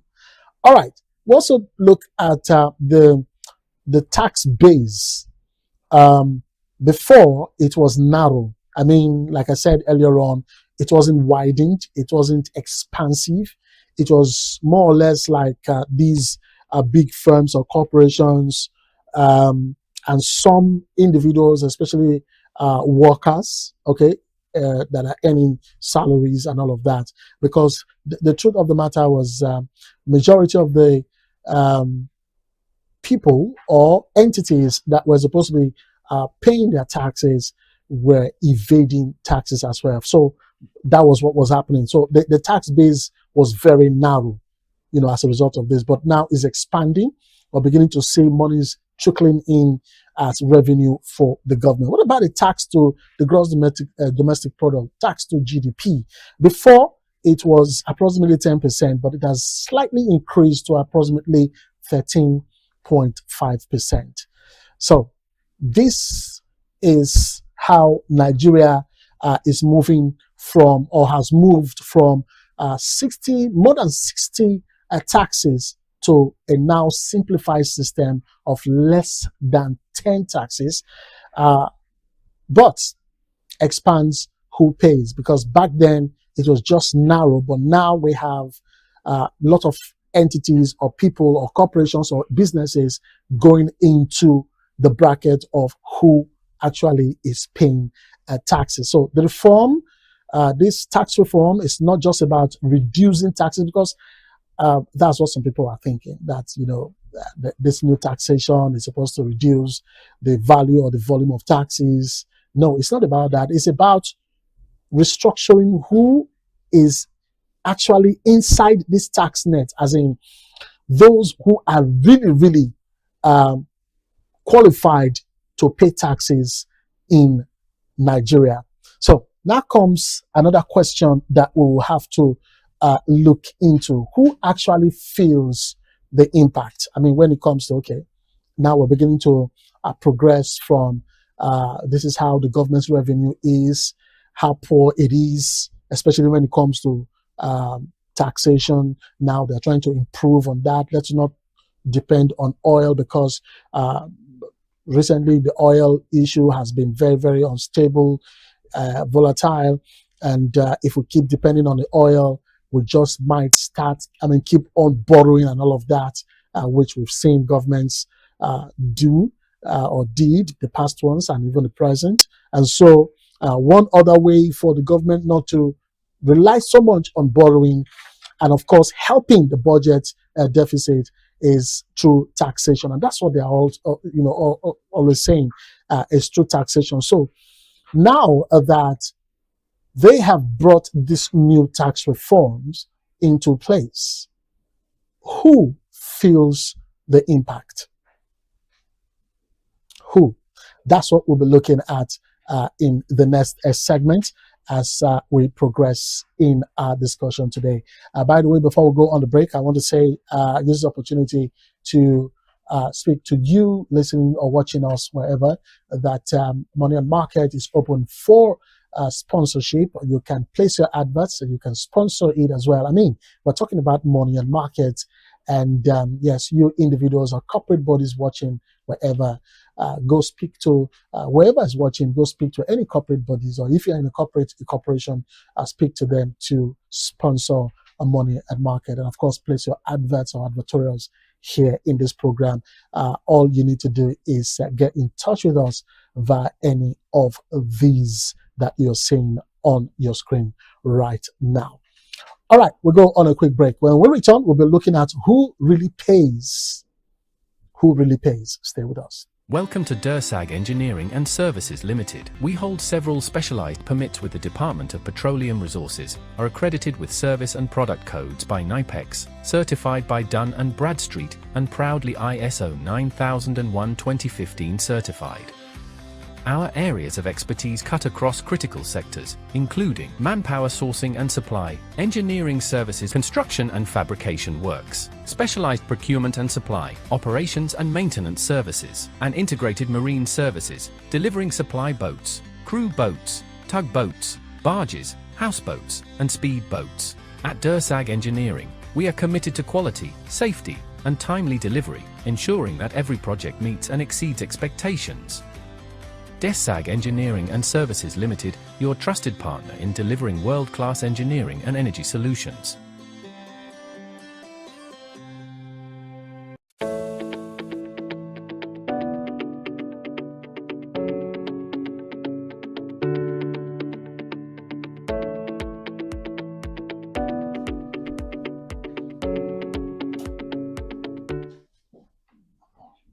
Hello, welcome back from that break, and this is Morning Market on TVM, and we are looking at the tax reforms. And are we now saying that government is shifting burden to the citizens? Well, we will know at the end of today's discussion. Now, before we went on the break, we were talking about, we asked a question, sort of, who actually feels the impact when it comes to these new tax reforms. We'll look at it now.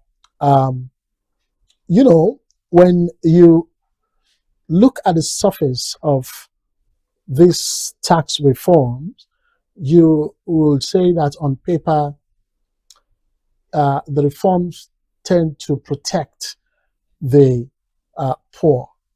Let me use it that way. Especially the low-income earners. You say that that's what these tax reforms are all about. But the truth of it, in harsh reality, things are even more complex than that. It's not really just that, okay? Because in the next 10, 11 minutes, I'll be explaining some setting or some criteria for you to understand that it's not just what it is. On paper that it is the poor that are being protected by these new tax reforms. Let's look at the effect of indirect tax. For example, we have the VAT increase. When the VAT increases, it leads to higher prices. Fuel-related taxes, because we're looking at these now. These are indirect taxes. It's not like it's directly on you, the citizens. For VAT, when it increases, we have higher prices of goods and services and what have you. Fuel-related taxes, the effect is it will be seen on transport cost. I mean, for those who come from far, they will tell you that it's not kind at all.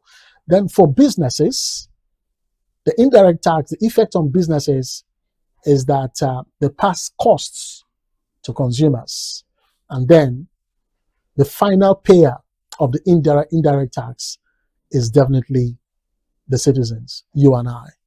So you see how it is. The VAT increase, higher prices, because definitely you, as a business, because we're looking at the business unit, for instance, now, you're looking at a certain business that is involved in probably manufacturing, and most of the inputs, definitely he will have to buy or purchase, and those inputs or those tools or materials will definitely have higher prices as a result of the increase in the VAT. Now, to transport these materials to the different locations is fuel related, and you know what it means. There's taxation inside of fuel as well. And then the business, I mean, we have to make profit now, come on. And when it tends to make profit, it will now say, okay, you know what, all of these burdens, all of these things that I have accumulated as a result of the tax, the VAT, the fuel related taxes, I think I have to pass it on to the consumers, because it is consumers, which is you and I, that will go and purchase these products. And the way the businesses will, you know, put their benchmark or put their prices for the products, they will definitely make money, profit as it is. And so that is how the indirect tax effect is. The indirect tax, the effect is definitely on you and I. What about the direct tax?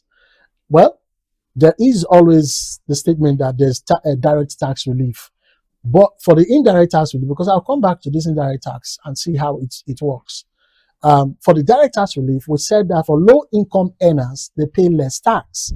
Now, we also, in one of the slides, we said when you earn about 800,000 or less in a year, it is 0% tax that you will be involved. And that also goes to the small and medium enterprises.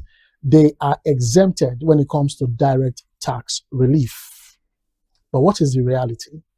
The reality is that even if your salary is not taxed, your spending is. And that's why I said I'm going to come back to this indirect tax effect. Now, if, for instance, you are in the bracket of the low earner that in a year, your salary structure per annum is 800,000 or less, you want to go to the supermarket or the shopping mall to have some of your groceries or whatever you want to buy. You want to go do your shopping. For everything you buy in that shop, you know, you definitely are paying VAT. I mean, it's there. When you look at your invoice, you see it there. So you see how it now spirals. Yes, directly, your money will not be touched, you know, because of taxation, because you are exempted. Yeah. But when you go out to purchase, you are indirectly involved in taxation. That's the harsh reality.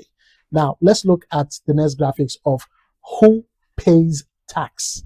Who pays tax? This is really where it is very interesting. We look at the low income earners. The impact is low. Okay?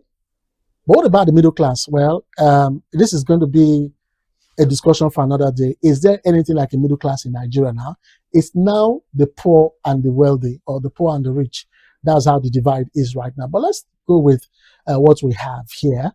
The middle class, the impact of taxation on them is that it is either is moving from medium, the impact is moving from medium to high. And then the high income earners, for those of us who earn bogus amount of money, maybe in a month, our salary is 1 point something million or 2 point something million. Definitely the impact of taxation on your income will be very, very high. And then you look at the informal sector. You know, I talked about the tailors, the shoemakers, you know, the hairstylists, and all of those artisans, those people who provide such services, they are in the informal sector. You will see that the impact of taxation is increasing, so it's not what we say can be measured, but as it is, it's increasing from scratch to maybe the various level of height right there. But this is the impact on on those who pay taxes. Okay, from, like I said again, from the low income earners, the impact of taxation on you is low.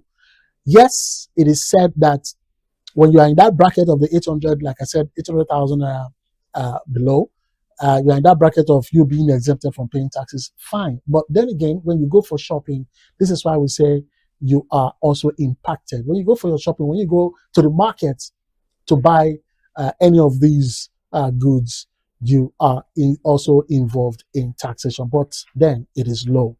What about the middle class earners? Those who earn above 800,000 naira per annum, to probably some form of millions, not really that high. You are going to be impacted from medium to the high level when it comes to taxation. And then for the income earners, like I said earlier on, the ones who have high income, you definitely, your income definitely, your tax definitely will be very, very high. All right, let's look at how VAT travels. Because we looked, like I said earlier on, that is one thing, one tax that even the low earner that are exempted from taxation as a result of the bracket they find themselves, they also are affected by this VAT. Let's look at it in the next slide, how VAT travels. Now, from production, we have those who are producing, they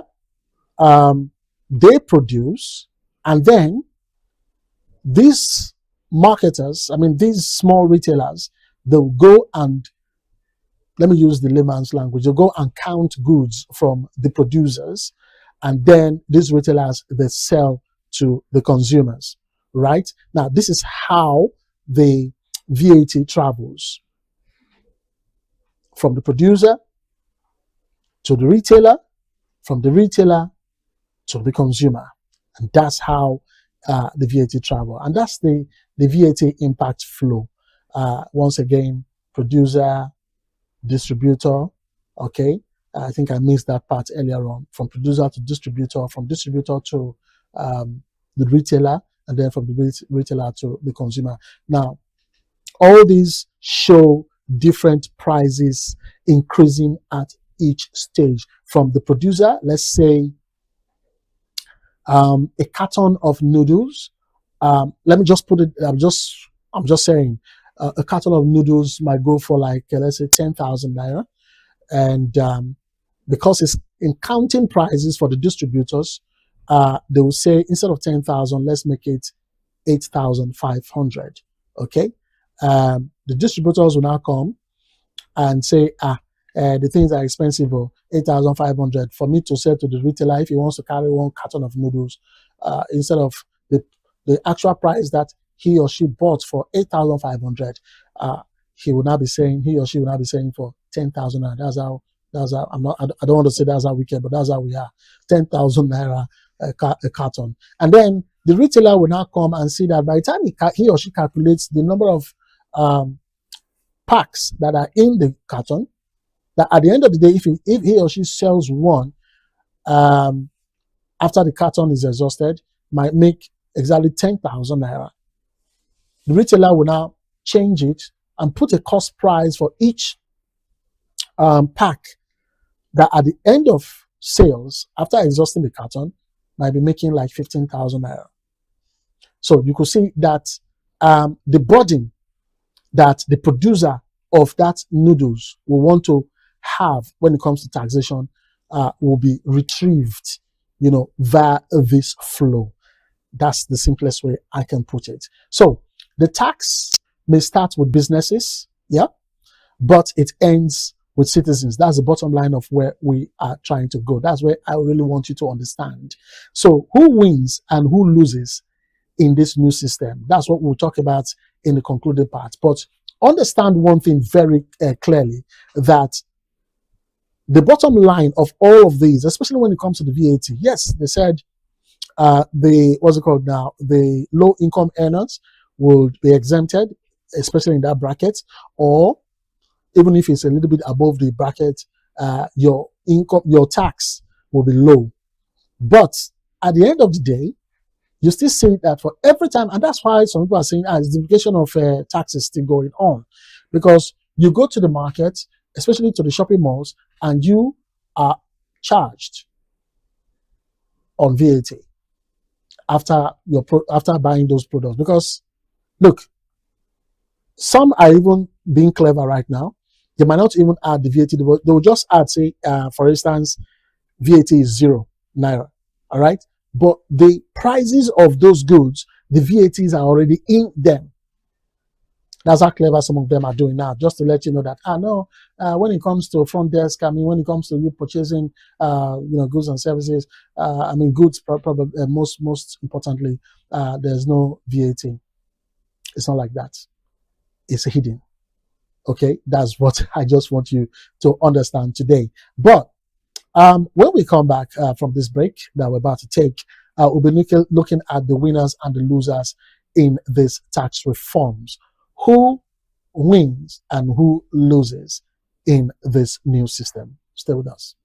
Welcome to DERSAG Engineering and Services Limited. We hold several specialized permits with the Department of Petroleum Resources, are accredited with service and product codes by NIPEX, certified by Dun & Bradstreet, and proudly ISO 9001:2015 certified.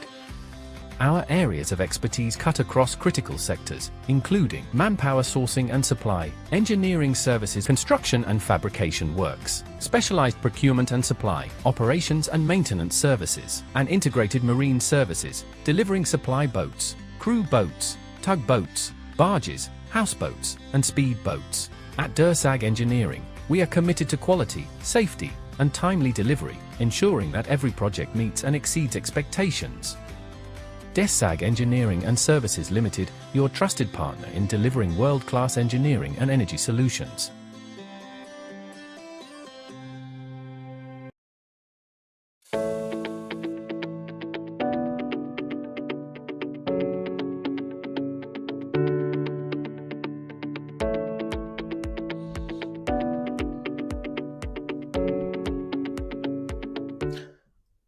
Okay, welcome back from that break. And yes, if you just joined us, it is Money and Market from TVM, and we are talking on the tax reforms, and is the government shifting burdens to the citizens.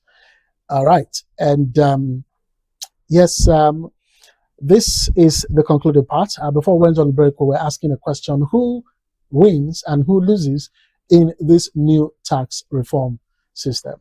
Now, remember, I pictured the scenario where they said the poor or the low income earners, they will definitely not be taxed or thereabout. But from our discussion so far, you could say that yes, they could be exempted, but what about when they go out to purchase, make purchases of goods? That's where the taxation comes into play. So, but at this concluding part, let's look at the winners and losers of this tax regime. Let's start with the winners first off. No matter what it is, definitely we'll talk about some persons who will be relieved of this tax system.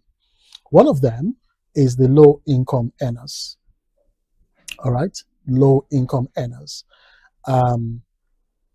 We have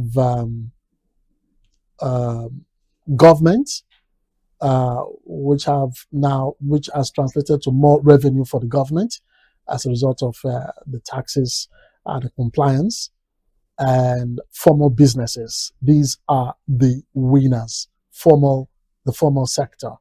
From the screen you can see government, low income, formal sector, And yes, these are invariably the winners of this system. What about the losers?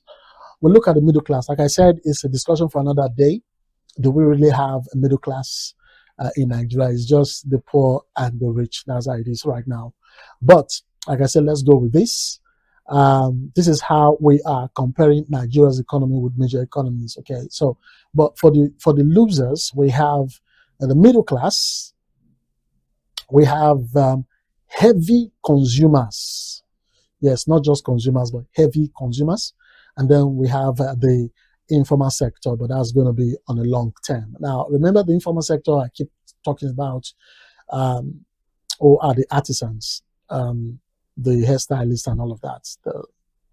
So the middle class may carry the heaviest hidden burden. The middle class, they may carry the heaviest hidden burden. Now, let's still stay with these graphics.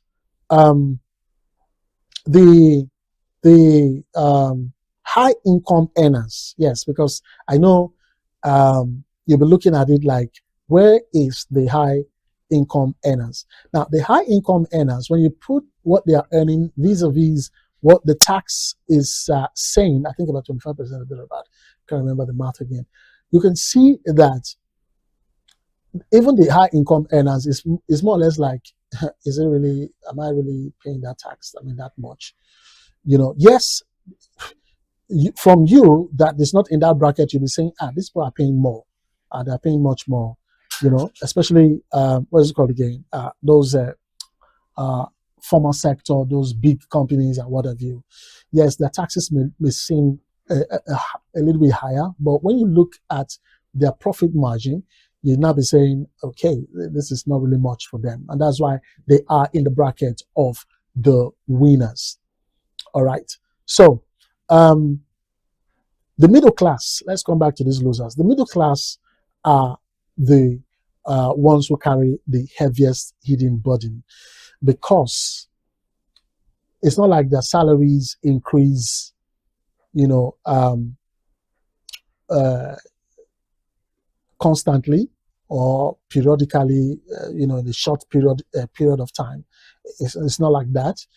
And when you look at their salary structure as well and what they pay, you know, as taxes, it's crazy. And they happen to be one of the heaviest consumers as well, where you also see consumers as one of the losers right there. Right. Okay. So is the government now, I mean, from all of these now, is the government now shifting the burden? Because when you look at the losers and the gainers, or the winners as it is, you say that the government is even on the winning side. And you and I, who happen to be probably in the middle class and the heavy consumers, we are on the losing side. So that question, you know, will now be answered. Is the government shifting the burden? The answer is yes, through and through. How? Through consumption taxes, okay? Through expanded tax nets. You can see all of these shifting of burden in this particular areas I just mentioned, consumption taxes, where I said the heaviest of them that is hit is the middle class, where you see most of the middle class and all of that go to buy, you know, stuff, and especially when it comes to food, because we are told in this new tax reform that food and some other aspects of you know, the economy are or will be exempted, but it's not like that, because it's part of what you're paying for. Okay, so food consumption taxes is where the government has pushed the burden to, and of course through expanded tax net. The expanded tax net, like I said, there's just no way, as it is right now, because of the compliance, the way it is structured, there's just no way you are going to escape taxation right now. okay, because we are in a digital world compared to in the past where it wasn't digitalized. We are in a digital world, and things can be monitored. And that's how it's been right from January. Things have been monitored, and that's how monies have been deducted from accounts, from even your point of making business, and all that goes to the federal government in form of taxation.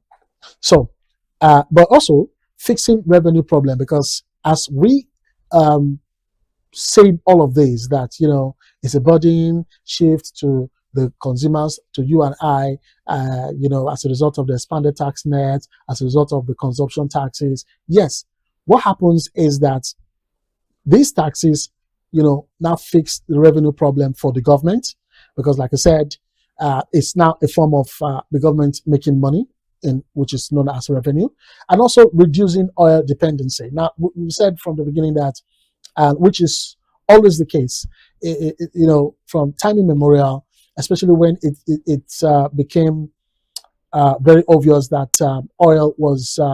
There was a time there was a oil boom anyway in this country, where we now see that oil is the key, is the in thing or the main thing of survival in the country.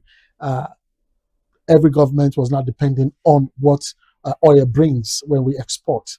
Okay, so with these new tax reforms, that's the positive that this tax reform is trying to spell out, is that it will create fixing revenue problem, and of course, by extension, withdrawn and not depending wholly on oil revenue. All right, so let's look at the IGR target growth. Let's look at that, the internally generated revenue target growth. For 2023, it was approximately 15 trillion naira. This is the internally generated revenue target growth. For 2023, it was approximately 15 trillion naira. For 2026, it is pegged at 50 trillion naira. It is pegged at 50 trillion naira. Now, what this means is that it's not just about taxes, it's about you get in return. That's the real issue. It's not just about paying taxes. It's about what you get in return. What do you get in return?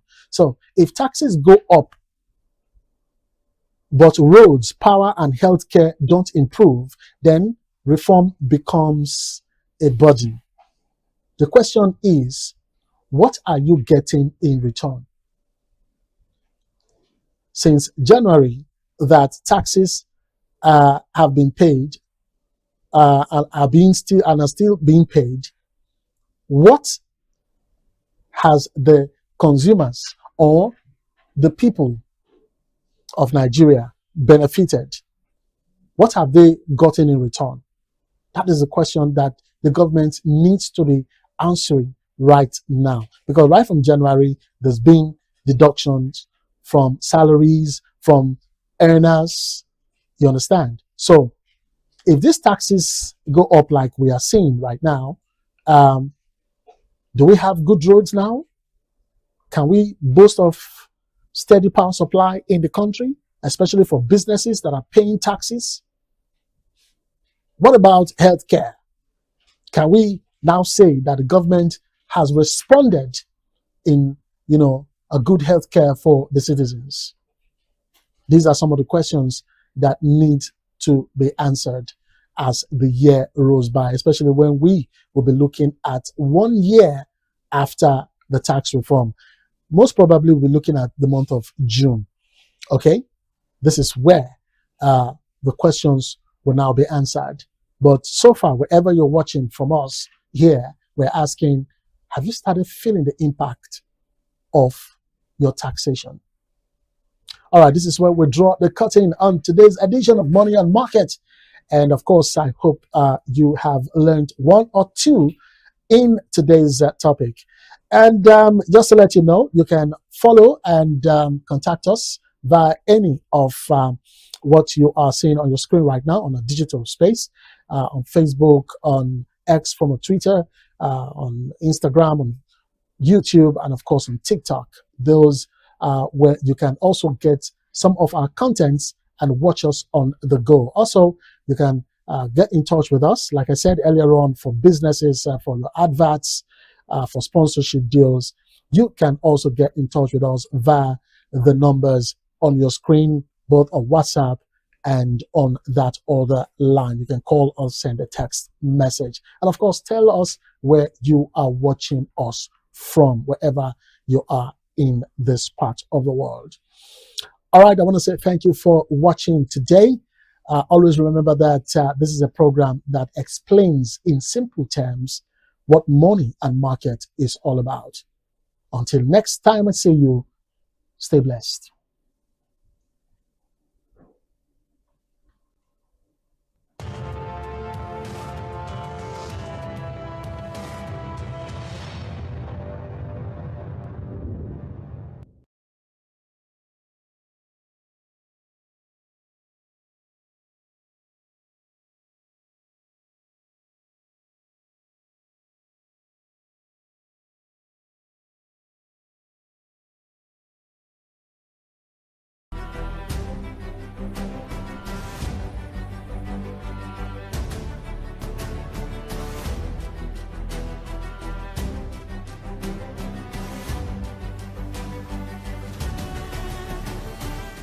Nigeria is one nation, but within it are different identities, cultures, and diversities. So how do you govern a country that is this diverse? Here on Explain Nigeria, everything is going to be broken down for you. The answer Nigeria chose was federalism, a way to share power, protect diversity, and promote unity. Federalism in Nigeria is a system of government where power is shared between the central government, states, and smaller political units under one constitution. In Nigeria, these are the federal government, 36 states and the Federal Capital Territory, and 774 local governments. Each level has constitutionally defined responsibilities designed to promote cooperation rather than domination. Nigeria is a large and diverse country made up of many ethnic groups, religions, and cultures. To manage this diversity and prevent domination by any single group, Nigeria adopted federalism. Nigeria operates a three-tier system of governments. At the top is the federal government, which handles national matters such as defense, foreign affairs, currency, and immigration. Next are the state governments, 36 states and the Federal Capital Territory, responsible for regional issues like education, healthcare, agriculture, and infrastructure. At the grassroots are local governments, which bring governance closer to the people by handling community-level services. Nigeria adopted federalism to manage its deep ethnic, religious, and cultural diversity. With over 250 ethnic groups, federalism was meant to prevent domination by any single group, protect minorities, and bring government closer to the people. The Constitution divides powers into three legislative lists. The first legislative list is the exclusive legislative list. This contains powers reserved for only the federal government, including defense, currency, foreign affairs, and immigration. Next, we have the concurrent legislative lists. This contains shared powers, including education, healthcare, electricity, and roads. Both the federal and state governments can make laws here, but the federal law takes priority if there is a conflict. Finally, we have the residual legislative lists. This includes powers not mentioned elsewhere and is meant to belong to the states. Nigeria's federal system evolved from colonial rule. The two constitutions that they had at the time was the Richards Constitution of 1946. This recognized regional diversity. The second constitution was the Littleton Constitution of 1954, which formally introduced federalism. At independence in 1960, Nigeria's region had more autonomy and control over resources than states do today. The goals of federalism remain clear: national unity, inclusion, regional autonomy, and fair power sharing. In summary, federalism is about sharing power to keep the nation united.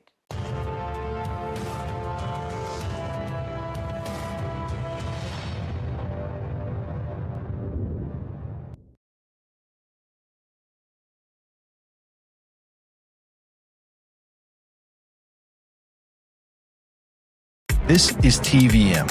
TVM delivers breaking stories, global headlines, and the moments that matter. From exciting sports action to exclusive local events, we keep you connected. Celebrate our culture, people, and voices with powerful documentaries and inspiring stories. Experience premium entertainment, from trending music to urban lifestyle and beyond. Grow your spirit with life-changing messages and uplifting perspectives.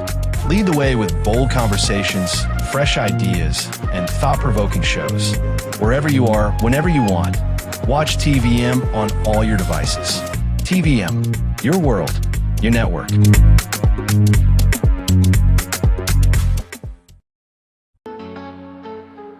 This spark inside, waiting to be found. A voice of wisdom, a world so profound.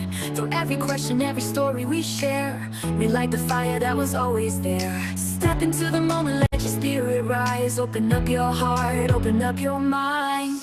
Rewire, let your soul ignite. Turn the darkness into light. Every thought can change your way. A brand new life begins today.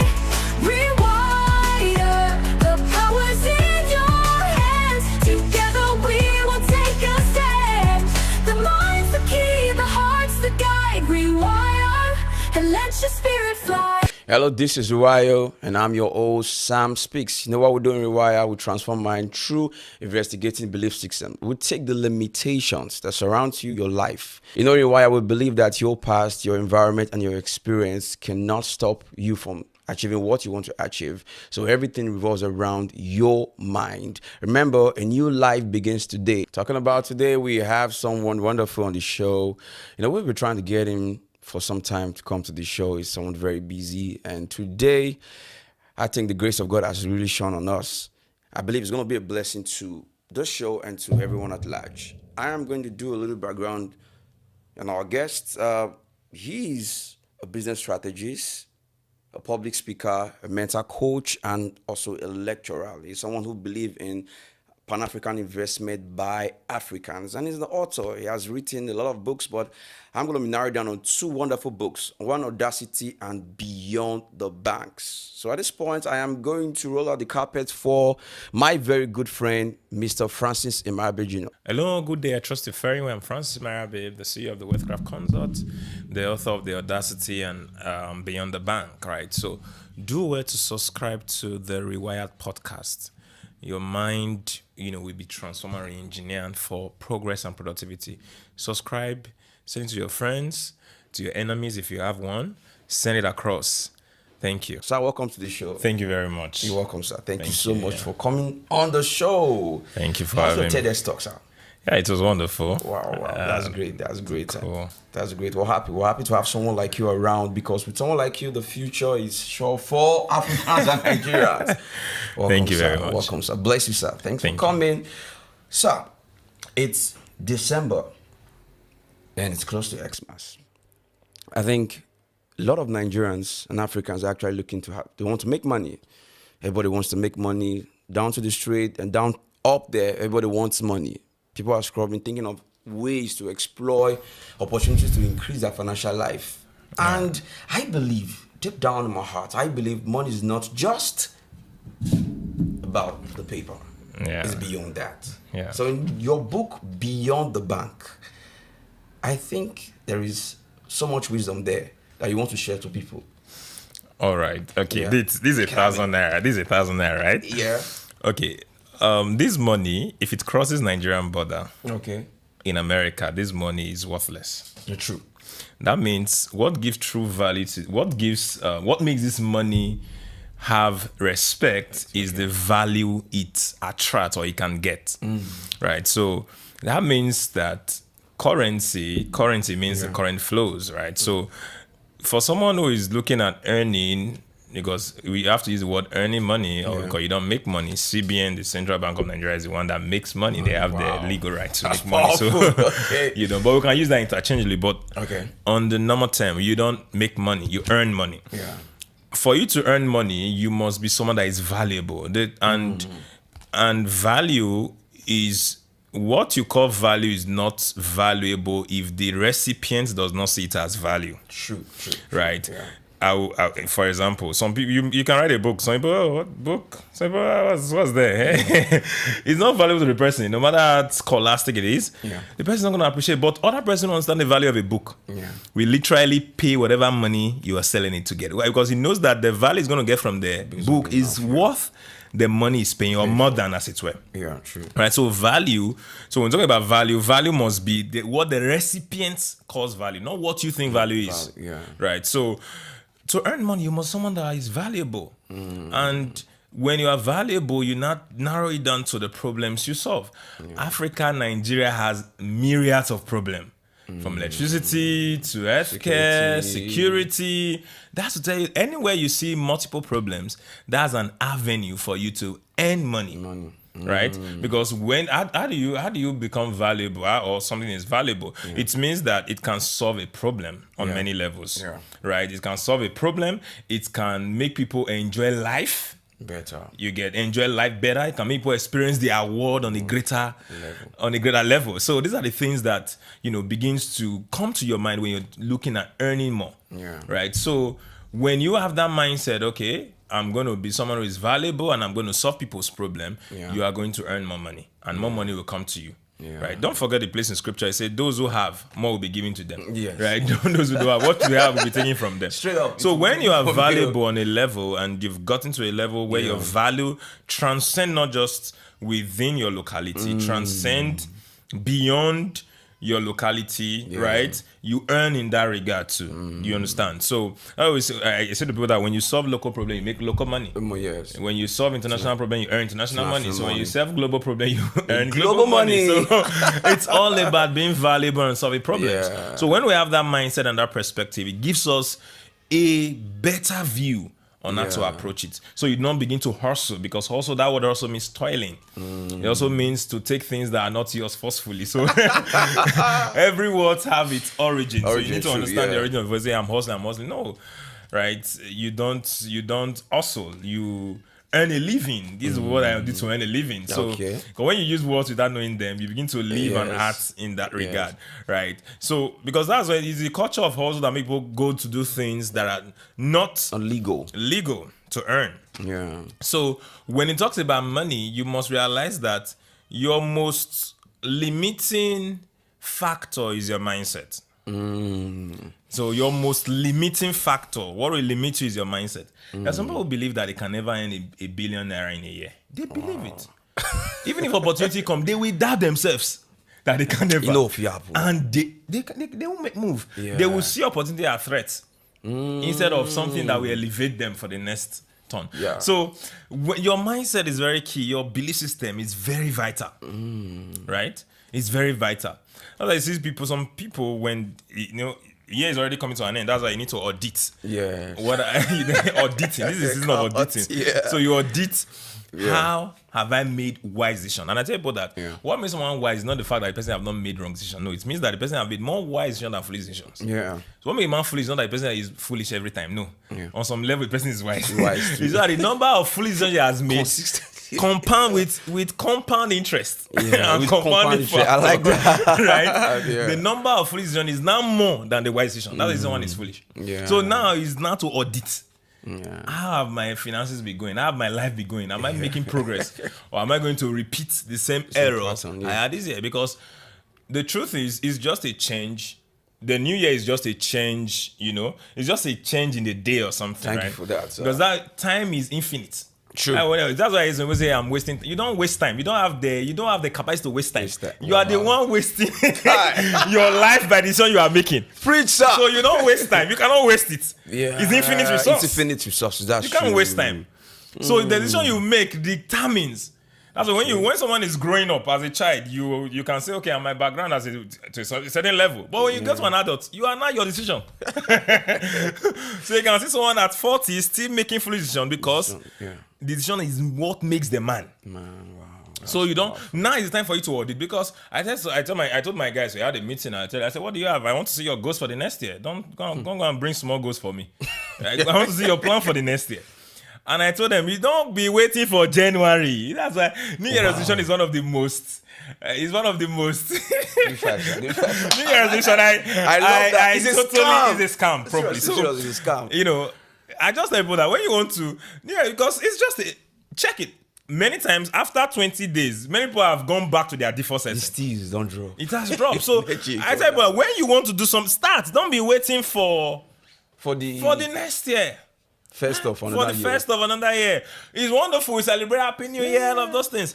But like I said, if you do not make wise decision, you now look at the time. Time have gone. Again.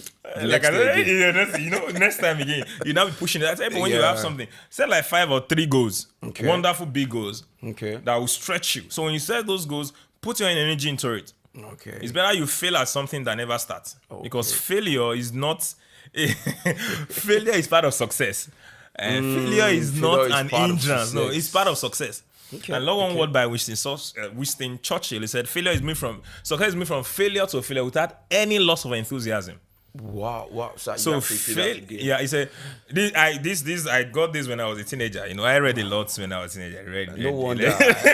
Success is moving from failure to failure without any loss of enthusiasm. Meaning you still fail and you come up again. Just like the story of 7-Up, the man that made 7-Up. Like he tried 7 times, failed for 6 times, but the 7th time it worked. Boom, Even the scripture says a righteous man falls 7 times. 7 times. Even the righteous man. So you don't have any right to complain if you have not gotten to 7 times at a task. Woo! And for you to be an expert in something, you must do something for 10 years consecutive for you to become an expert. Wow. So you cannot say you will fail at something if you have not done it 10 years straight. Okay. Because with the right consistency, result is guaranteed. Okay, so let me ask this. Talking about failure, you have to, you fail sometimes doesn't mean that you are failing actually. Like you said, it's just a learning process. It's a learning process. I would say, how did you start working? You failed multiple times. Did your father or our mother left? They didn't leave us. You stood up again, you started. Yeah. If they have restricted us, would have probably, you see someone is 40, crippled. Is he trying to walk? Yeah. Right? So failure is part of the journey. So what you now do, what I tell people is that you need to faith forward the wisdom. So when you fail, what did you pick up? Pick up a lesson. You have mentors who can guide you. Your mentor will not do the job. Your mentor will guide you on how to do the job. Wow, that's wonderful, sir. Okay, still on Audacity, Beyond the Bank. The first time I saw when you the post about the book, I was like, wow, Mr. Francis is on it again. I'm going to read from about the book. He said, Beyond the Bank isn't just about money. It's about mindset, which you spotted earlier. For years, we have been told to work hard, save diligently, and avoid risks. But if those same lessons are the reasons many never build lasting wealth, I want you to just emphasize on that, or just throw a light on that, sir. All right. Risk is part of life. But what you now do, you now have to take calculated risk, a guided risk, right? So a guided risk, the thing is, one thing about life is that life is so risky that you're not going to live this life alive. Do you get it? You're going to live this, you're going to die, you're going to live here. Of course. To go meet your maker or whichever one you believe in. Some people believe they will have seven virgins. Some believe they're going to meet Jesus, right? Okay. Life is so risky, you are not going to live here alive. Yeah, that's true. So having that mindset, what perspective should you have? It can be a guide to you. So you driving a car is a risk. Of course, waking up in the morning. You flying on a plane is a risk. Big risk. Yeah. We on this building, we are also at risk. We are sitting at risk. But the fact is that you believe, you trusted the furniture guys who did the chair, you did it properly and you sit down on it. Yeah. You trust the head that the head is not going to open up and go down. Yeah. That gravity is not going to take you up. It does this. So risk is a normal human experience. How you sit and how you interpret it is what determines the outcome of your life.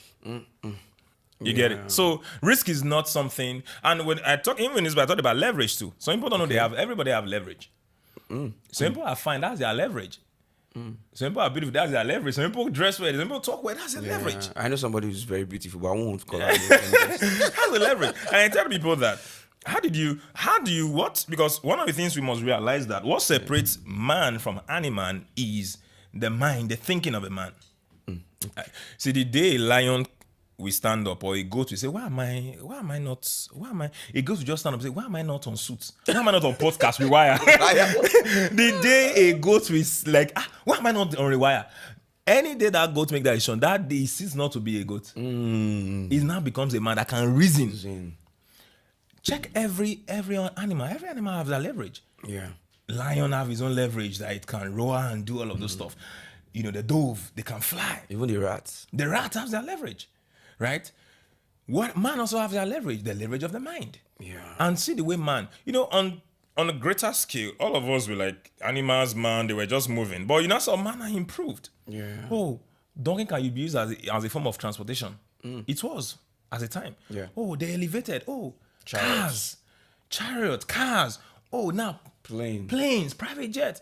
You know, we have trains right now. What's made man evolve was when man began to think beyond what he could see and his imagination. Yeah. He could scale, and his leverage was now being properly used. So every one of us have leverage on greater scale. So what are you doing with it? There are some things that can make you good money. People could talk. They can talk well, and today they are earning massively. So every one of us are. So this book is to tell you that you don't have an excuse to say you are not doing well for yourself based on your capacity, or you're not improving based on, you know, the limitation. No, the limitation around your environment should not be what stops you, but rather should be what I call the creative rebellion to propel you. To propel you and release your potential. Yeah. Because potential is not rated by what you can do. Potential is rated by what you can do, but you have not done. Oh, wow. That's powerful. Are you getting it? Powerful. So your brain is rated by what you can do, but you have not yet done. You have not yet discovered it. I get what I'm saying to you. Yeah. Imagine a child now who is 2 years, who is 3 years, say you should come and drive a car. A Lamborghini. No problem. Based on that child's capacity as a them, he cannot. But does he have the potential to become an adult? He has it. It does. With all biological and mental framework and everything in place, that child can ride a Lamborghini. Yeah, of course. But can that child ride a Lamborghini at that age? 2 years? No, he cannot. No. So you don't rate potential by what you have done, but what you can do, but you are not yet done. So that when that comes to your environment, your mindset, and what reveals your potential to you. Don't worry, they said failure is not the success you have, but it's the success measured by the potential that you have. Wow, that's so powerful. You get that is it. So it's a whole lot of stuff. Thank you, sir. This is really mind renewal for us. Yeah, we're so happy to have you. Okay, so you said something about solving a global problem and you make global money. Or if you want to make global money, you have to solve a global problem. And if you want to make local money, you have to solve a local problem. If you want to make international money, the big bucks, then you solve international problem. I believe everyone wants to make international money. Nobody wants to get only local currency. You understand that? So how can someone solve, how can you marry this between solving a local problem to an international problem? All right, first and foremost, you know, there's one phrase that says a one high, you know, in the land of the blind, right? So everybody praises you because you're the only one that have one eye that can see, right? So you must also, as you grow, realize that if they put you in a context beyond your environment, will used to be valuable, right? If you say you're a millionaire in dollar right now, a millionaire in dollar in 2015, if you have 250 million naira, you are a millionaire in dollars. Yeah. If you have 250 million naira in assets and worth or in cash, you are a millionaire in dollar because the exchange rate then was 250 naira to a dollar. But now, so now is you have to have like 1.4 billion to become a millionaire.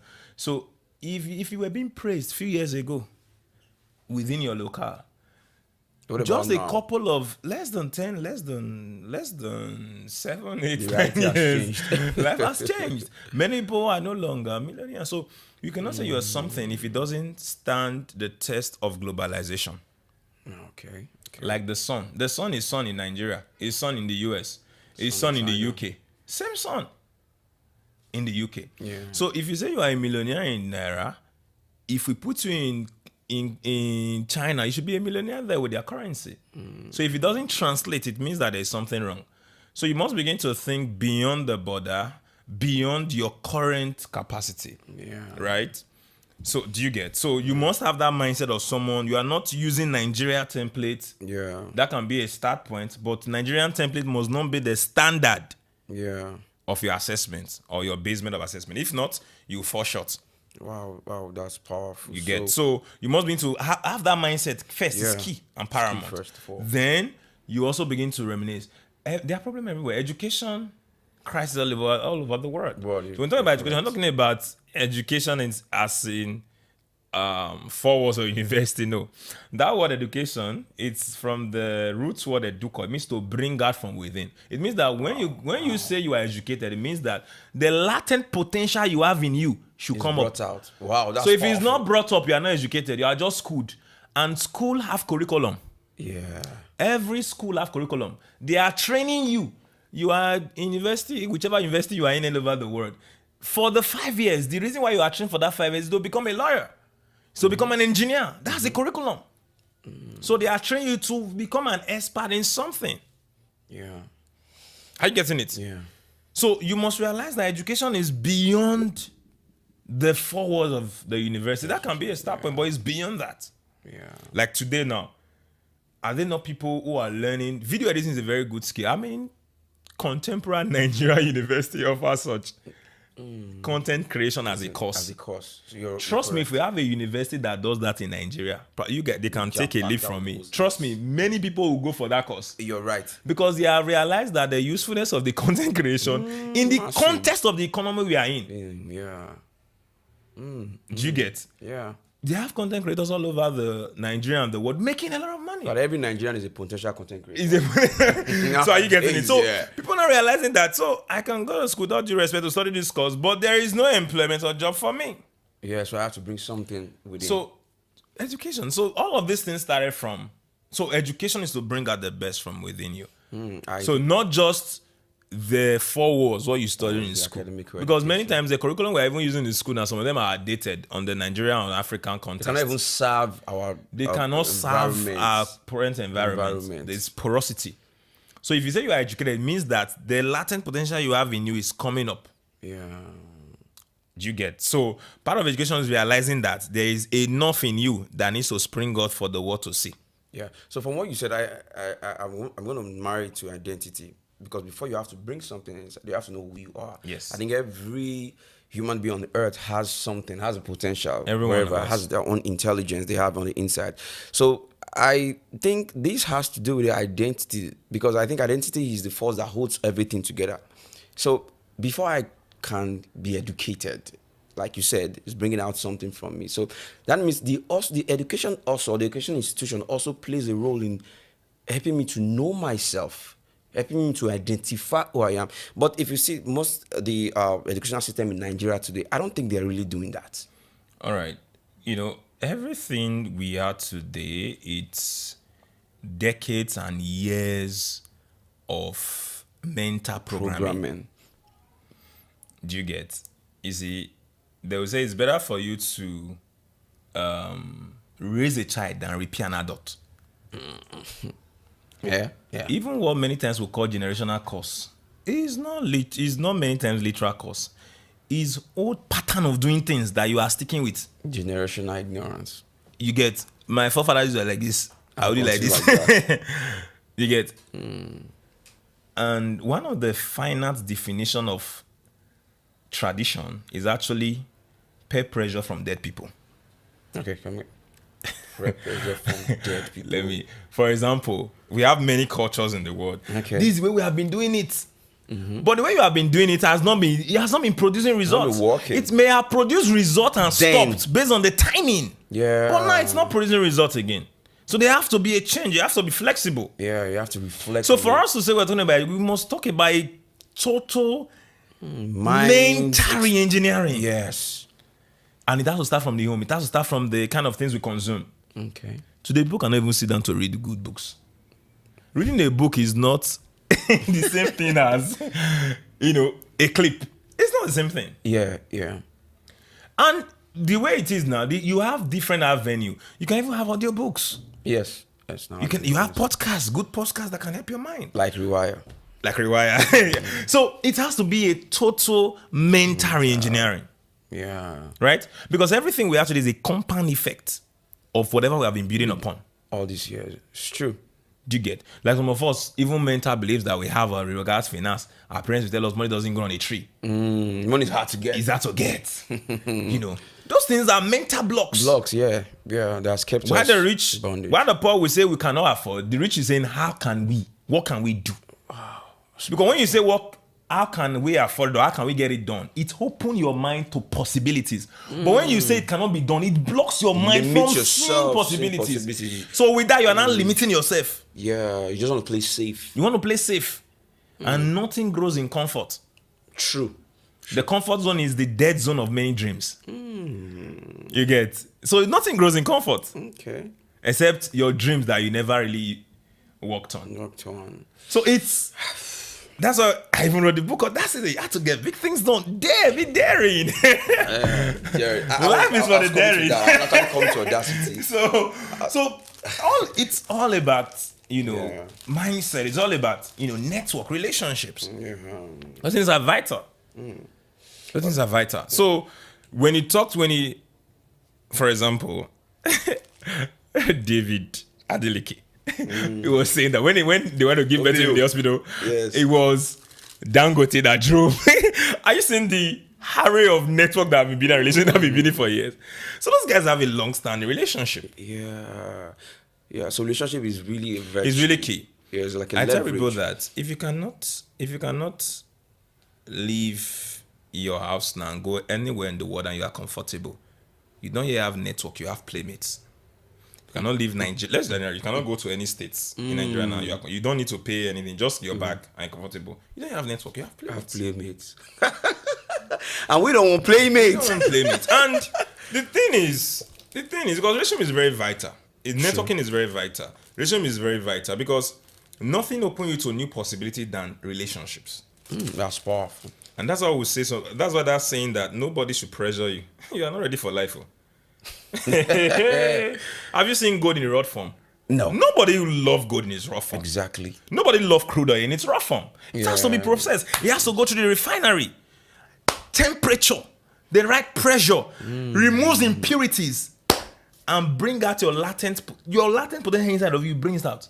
It's true. Yeah. So peer pressure is not a bad thing. It's a good thing when you have the right individuals around you. Yeah.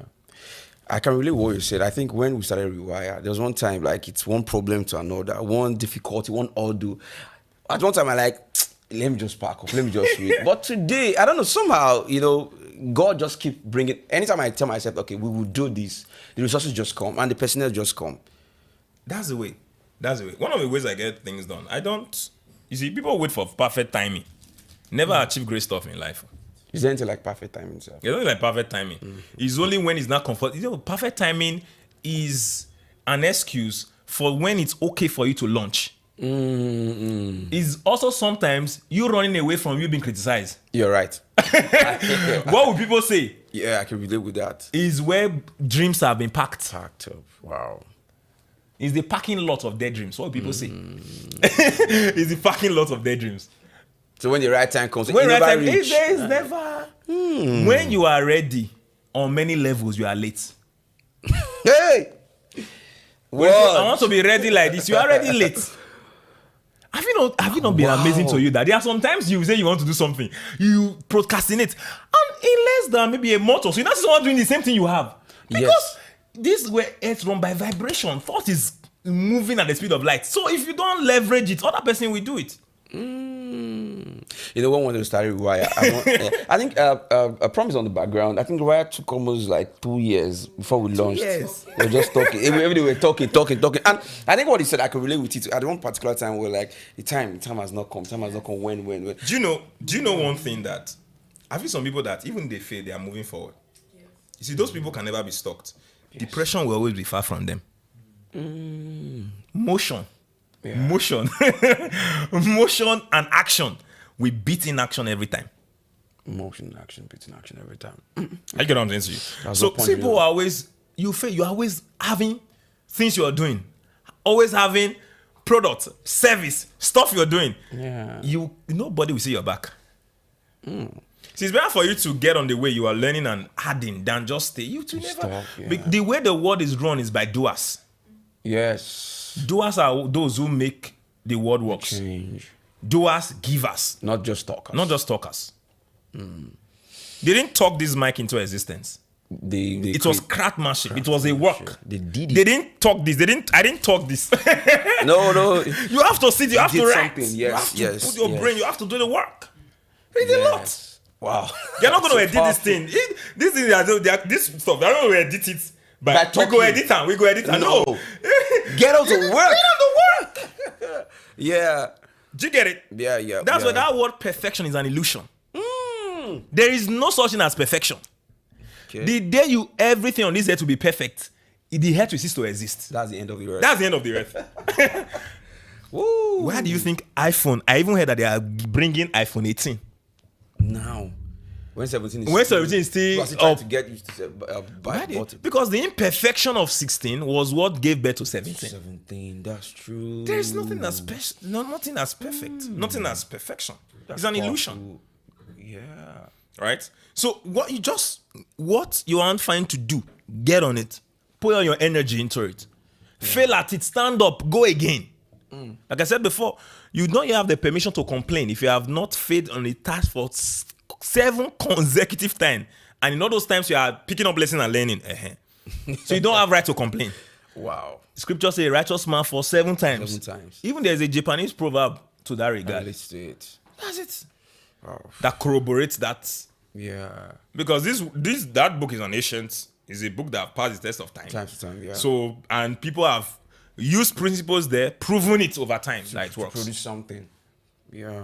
Where do you think? So the things we write today, they are here already. It's by a product of observation, input, observing, removing and everything that leads to everything that we have today. Wow. So as a business strategist, I want to say this, and I want you to. I think I also suffered from this, but thank God today, I've left that place. I'm moving like I'm doing something. Keep moving. I always tell my people no matter what happens in your life, keep moving. Keep moving. Don't stop. Don't stop. Don't stop. Keep moving. Even if you be moving, always be taking action. Be doing something every day that'll take you closer to your goal. Than planning and never executing.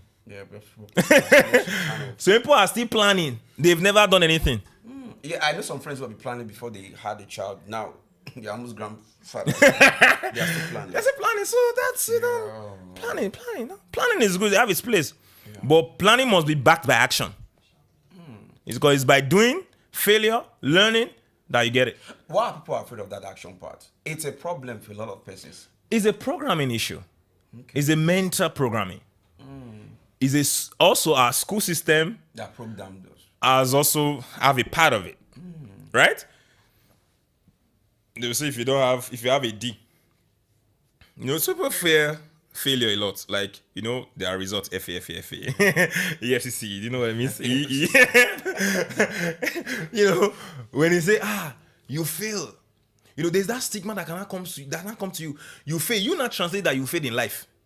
But that's some people, when their life started when they left university, it's not supposed to be. They not realize that when you not come to the real world, it's through your failure that you learn. Or the failure of others. There's what called other people's experiences, OPE. OPE. Other people's experiences. Other people's experiences. It doesn't have to be your experience to learn. No, you can learn from that experience. Yeah. How you getting it? So you don't wait. So the school mates also have that program. If I'm not, first in class doesn't mean first in life. Yeah. That doesn't mean you should not be first in class. They took and married. You strive for excellence on the both. Yeah. Right. So first in class or not, that's why you see some people who were invested. They were not actually the best of the best, but they could build relationship. They could talk. Yeah. They are SUG presidents. Exactly. They were this. There are many people ruling and leading. I use that word ruling, for example, and leading on our scale today. I grabbed the ruling part. Are you getting it? Because they could talk, they could communicate, because that's what you need. Social skills are many things you need on the outside world. It's a currency, seriously. Let me give you an example. John C. Maxwell went for an interview. Okay. Right? He had a book. He had read from his book years ago. He went with somebody else too. They went there and they got into the interview session. They got there and, you know, they interviewed the person. They also interviewed him. But they didn't give him the job. They gave the other person the job. So it was not like, why did you not give me a job? I'm not angry, but I just want to know why you didn't give me this job. Wow. Right? That's a winner's mindset. He said the way that person came in, he was sure for the job. The confidence he came in. Wow. But you were fidgeting, you know? Yes. How people can talk in public? And public speakers are one of the leaders in this world. Yes. They could talk. There are some people who won election in this state. Not that because they are bright, they could talk. Yeah, we know. Comrade Adam Soshomole. He could yarn. Yes, that man is already. He could talk. Yes. We know of somebody, is Ari, I don't want to call him Ari, talks a lot. So they have the confidence to just. And these are some of the things the school would have done for you. Yeah. Break up. Thank God for the school I went for. It's actually helped me. You know, then we'll have a study, you know, they gave us then and to study life. Mine was Life of Martin Luther King Jr. You know, those years, there is nothing like we have phones. No, then you buy time. You buy time in cyber cafe. Yes, you type and everything. Yeah. Right. So mine was I studied his life, and that's when I got this quote. Said, "Injustice anywhere is a threat to just everywhere." So that's one of his quotes. So I studied his life and everything. So you now come after studying and doing everything. You memorize, you learn it, then you now come to class and tell us what you learn about his life. Yeah. Those things helped us to stand in class and defend whatever you're saying. Because there's a research by an American institute that many people, right, they fear public speaking than death itself. They are afraid to speak. They like, because give some people some people can type and talk, but put them in the midst of 2,000 people, they'll be fidgeting. You know, one time I had to go on YouTube to search. I think it's Vian Gian, this Chinese guy that is into communication skills. I watched one of his videos, and he said most people behind the camera they can talk very well, but once you come to the camera, you just freeze or something like. So I had to study like what's the psychology behind that, and I discovered a lot of times it's not you don't know what to talk. I think it's an internal, mental problem. You're afraid. What if I fail? What if what I say is wrong? Sometimes your past, trauma. You were shut down in the house. You cannot talk. Keep quiet. I'm talking. Your father is talking. You cannot. Talking is there was no communication. Bound. There was no, there was no communication. Yeah. Because the essence of communication is understanding. It's you being objective in what you say. There was no such playground. So how can the child? That's why even who told us that science students are the most intelligent students in the world? That's not that thing we're saying, because some people dropped from being an art student to become science students because they thought that science students, and the truth is that who are the people ruling the world today? They are art students. The truth is that the lawyers. I was a science student. I wanted to be an electrical engineer, but at a particular time I discovered something like you talk about education is to bring out the best. Best in you. I started watching movies. I started writing books from when I was, I think at GSS3. I started reading books, doing debate, and I discovered that this just makes me happy. Those things helped. But today, I'm so that's it. So if I was a doctor, I would have been one. I'm not saying being a doctor is bad, actually. Definitely, with all due respect. Yeah. Everybody have their potential. They have their skill. Genius. They have their area of genius. Every one of us have it. Yeah. But it's the process of life that killed that genius. Every child is intelligent. Yeah. No child is dull. Yeah. I think Robert Greene said Put that. the person in the right environment. And you see the light just come out.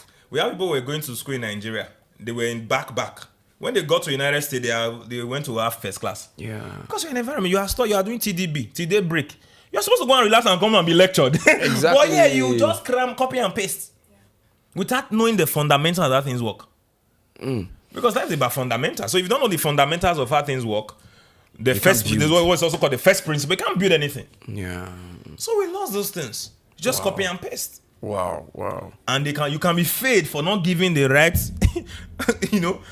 input, output. If you're not giving the input they gave you, you don't put as an output, you'll be failed. Then those things can weaken people's confidence. Yes, you can't even explore. You can't be innovative. Yeah. Innovators cannot strive where someone is just blatant. He doesn't try things out. Yeah. I think when I was in school, I want to share this now. I joined with a friend of mine, Vincent. We formed I schooled at NC Demonstration. That was my secondary school. So we formed the press club. So I was president of the press club. Then from there, we formed the Young African Writers Association. We haven't got to NTA, EBS. We did show them. I discovered something. When we were organizing this event, the science class, they were mocking us.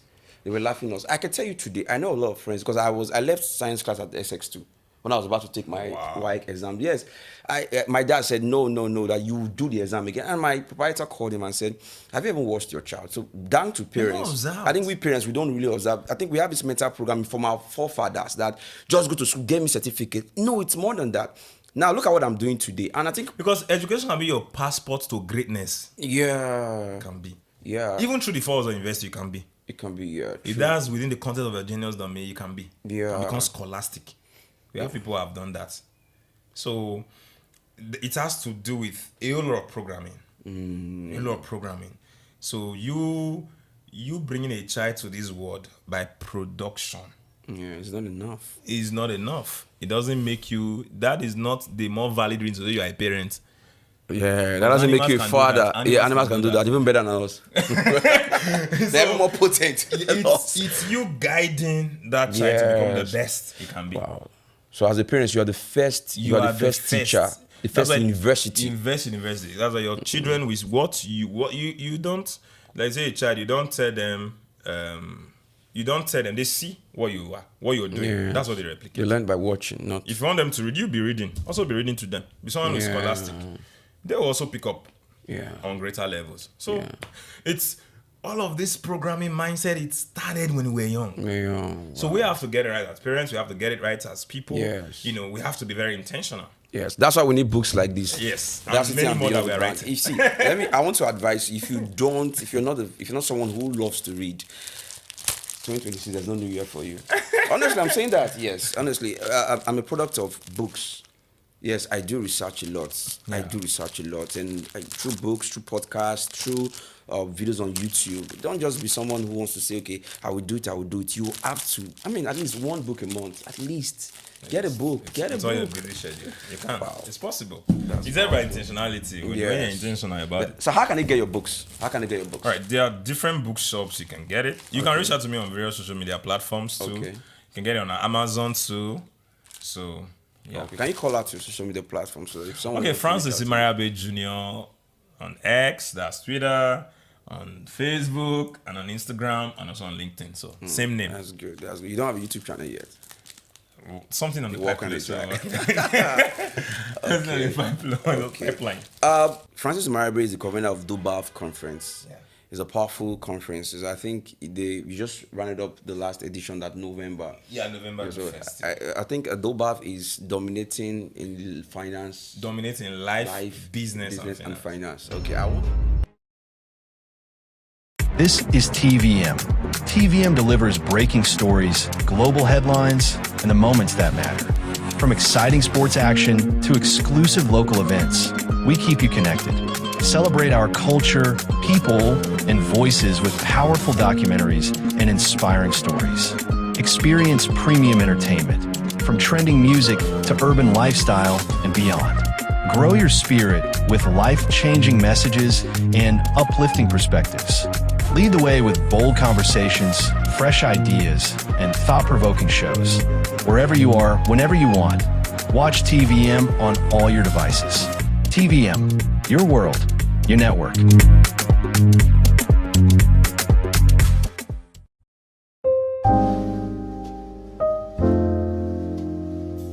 Hello there.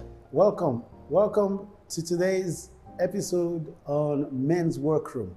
And today starts a series I'm going to be running for a while, for maybe about 4-6 weeks or thereabout, depends on where we're able to exhaust. I want to talk about on how to make your children have confidence in you, how to build your children's trust for you. Now, many of us who are older, maybe above the age of 30, 40, 50, so to say, have parents. If you live in Africa, you must have been raised by parents who believe communication is mainly a monologue. I dish you information, I dish out information to you, and then you obey it. Obey before complain. Maybe the idea of this form of parenting was born out of two weaknesses, so to say, that emerged from our upbringing. One is military rule, two, monarchy rule. So we're used to instructions being given, and if you do not follow those instructions, you will have penal consequences. But that's not how it's supposed to be. The truth is this: a child will obey you as long as you've raised the child to obey you. But does that child trust you? It is very important.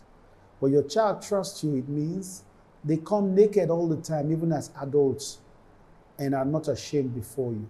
The moment your child begins to feel ashamed or afraid of you, you have lost, or you're beginning to lose trust, the trust of that child. So today, the first thing we need to look at is to look at the first thing you need to do, or one of the things you need to do, so to say, and that is to have an attitude of open discussion or conversation with your child. If you want to win your child's confidence, you will need to have a policy where there's an open conversation policy in your house, that your child is able to tell you anything he or she does, whether it makes sense or not, whether it's a stupid thing or not. They are able to share it with you. This is very important because, see, humans are beings of communication. They are beings of communication. If your child is not talking to you, he's talking to someone else. He's either talking to himself or talking to someone that is not you. And God help you, if the person your child is talking to happens to be a wrong fella, you're going to have crisis. Don't forget, from kindergarten till secondary school, they spend quite a lot of hours. If you live in Africa or in Nigeria, children go to school about 8 a.m., maybe leave the house around 7 a.m., but school resumes about 8 a.m., and they close between the hour of 2 and 3:30. And by the time they come back, maybe that's when you are coming back from work, you are tired, you have your meal, you fall on your bed, you sleep off. You know, now you see this, with this circle, it tells you that your children are spending more time with their friends and their teachers in school. So you need to have a deliberate structure where your child is able to have conversation with you openly without being afraid or ashamed, no matter how stupid or intelligent the point may be. So how do you make this work? It's a simple thing that you build up a system where when you're making a comment, or when you are giving instruction, or when you're having a conversation, you should put up some open-ended questions like, do you understand what I'm talking about? Or do you have anything to say about this? And when you say it, you do not say it with an attitude of, if you talk here now, you die. No, you say it with an open mind and be willing for the child to talk, especially when they become teenagers. So let them know that they can be open to talk to you and they can count on you. And let them know that they can make sense, whether they feel so or not. The advantages of this is that it will boost, number one, it will boost their self-confidence. Their self-confidence in the home affect their self-confidence outside. Number two, it will encourage them to be reasoning, especially when they share an idea, a thought. You should not fail to give them a thumb up when they make sense. Now, when you commend the child for doing well, you are telling that child, this is an endorsed behavior, an approved behavior that I want you to keep doing. So number three, it encourages them to be reasonable. You know, reasoning is a skill. Right sense of reasoning is a skill you develop. Critical thinking is a skill you develop. When you are having a conversation with your child and your child makes sense and you give a kudos, you are telling that child, hey, keep vibing these lines for us to keep moving forward. Then it also encourages them to learn more so they can share more. It encourages them to learn more so they can share more.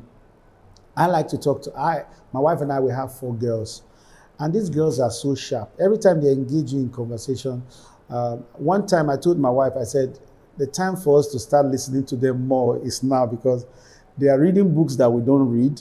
They are checking out details, journals that we most likely have not checked out. So before we counter them, we have to reason with them first and see where they're coming from. So nowadays, when they're talking, I ask, where did you get that from? They tell you, I read it somewhere. Some of them, when I'm talking, before I say something, they'll tell you, this is the reason, or this is why you're feeling hot, this is why you're this is why you're that. And some of them, as knowledgeable as I am, I've not heard them before. So it helps them to know that, oh, yeah, their sense is making sense. I'm sure I made sense on that. Also, it encourages them to have you as their best friend, or to have you on their best friends list. It encourages the situation of them having you on their best friends list, and you know that's amazing, because people need love, people need attention, and if your children are getting it from you, that's a big plus. That's a big plus for you. Now, I hope today's sharing has made sense to you. So look at yourself. You have children, or you trust in God for children, and make notes on some policies you're going to put forth in order for you to earn the respect of your children. Thank you for joining today. I look forward to seeing you in the next episode. Stay strong.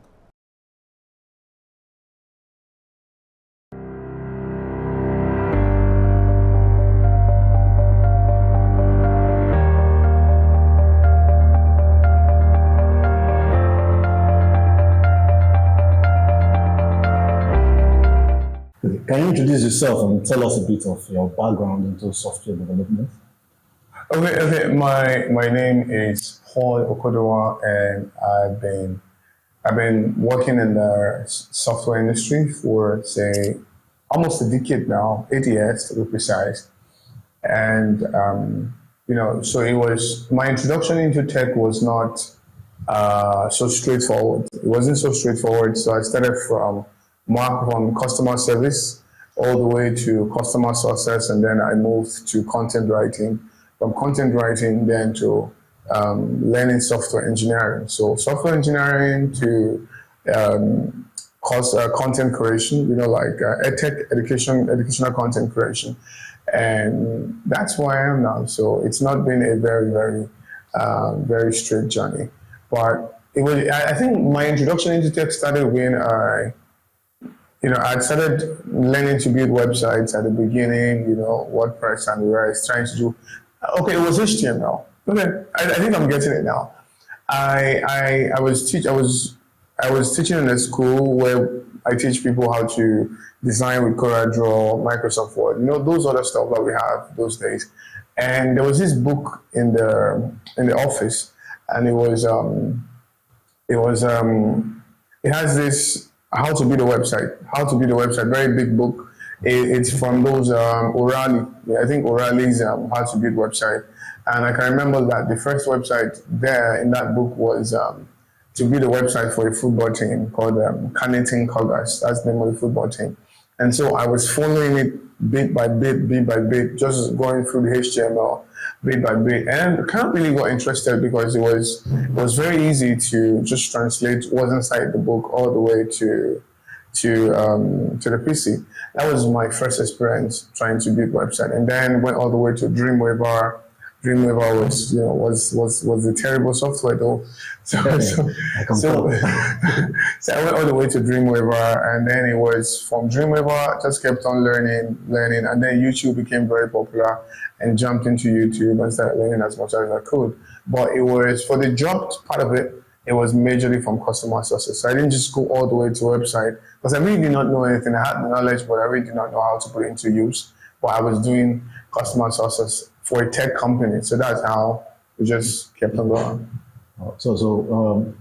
What was that inspiration? From customer success down to software development, now you're into content creation. Although I don't like using the word content creation as a job description, because even if you are creating content about what you do. So what you do is your job. Okay. So what was your inspiration towards on this all through this journey from one point to the next point? What inspired you to move and get to that point? Okay, so the first time I was building a website, very cheap website. Then I got that job as a customer success guy. So I was paid 35,000 a month. I can imagine how lean that was. So I was paid 40,000, and then there was tax. There was not tax. It was insurance, I guess, and I think it was 5,000, and then it was 9,000 actually. So I was paying 5,000. My company was paying 4,000, and my take home was 30,000. But the guys those who were building software, they were earning way more than I was. So I was the one involved in scratching the customer, making sure the customer can do business with us. But I was earning very low, very little. And but aside the fact that I was earning little, I'm somebody who's very interested in being the one who's at the top and not the one who's below. So I knew that the easiest way for me to do that would be to build software personally, to move all the way from customer service and build software, even though that doesn't seem like the right thing to do in 2025 right now. But what I did was I was taking time to, upskill myself and sell my services outside what I was doing for the company. So I was doing customer success. I had things like templates on how to close deals. I had contract draft. So I had access to all the things that was used in that particular company I was working for. So what I did was that I started to freelance on the side. Not trying to build software like they did, because I really did not know the technology they were using. I don't know. I'm not good at the technology, but I knew the technology they were using, but I'm not very good at it. So I started to freelance on the side. So I started with website development. That's what I started with, and just kept on going. And then website development, I was doing website development for Nigerians, right? But you know how Nigerians can be. Somebody says, I'm going to pay you 200,000, and that 200,000, you will use it to design heaven and earth for me. So I wasn't so comfortable with kind of relationship I was having with Nigerians. So I thought, what would be the easiest thing for me to do for people outside? So I realized that probably my decision then, probably if I had continued web design, I would have been able to take it outside. But my decision then was that I was going to begin to build software, build web software, internal tools, external tools for people outside the country. And that's just basically how I just started, building all of that. So when I say I'm a content creator, maybe that's the wrong word to use, because I don't create content that makes people happy and all that stuff. So I would say that I'm a teacher. So I teach, I teach software development. Tech education. I teach software development online. That's what I do. So I don't really entertain anybody. In fact, if you're looking forward to be entertained, you won't really watch my content. You won't. Now, down to the tech, because I understand that there are careers or skills or businesses that thrive in the right ecosystem, right? So is there a developer hub in Benin, because you are based in Benin right now? Is there kind of a group, a developer hub where you guys kind of share ideas, or what's the word, troubleshoot problems like in Benin? Yeah. Okay. I think the good thing about being a developer is that you don't have to be in a local circle, right? It's a choice if you want to be in a local circle or if you don't want to be in a local circle. It's just a choice thing. Okay. It's not something that is very compulsory, maybe like people who sell clothes, yams, and the rest. You don't have to. But in Benin City or Nigeria at large, they have various developer groups that you can belong to. There's a Google developer group. There is an Untitled Designers. There's a whole lot of different groups that you can belong to. You just have to probably find them on LinkedIn, or probably go to Eventbrite and sign up for one of the events, attend the event, and you definitely become a member or become a friend to the people who, become a friend to the persons who host those design conferences, right?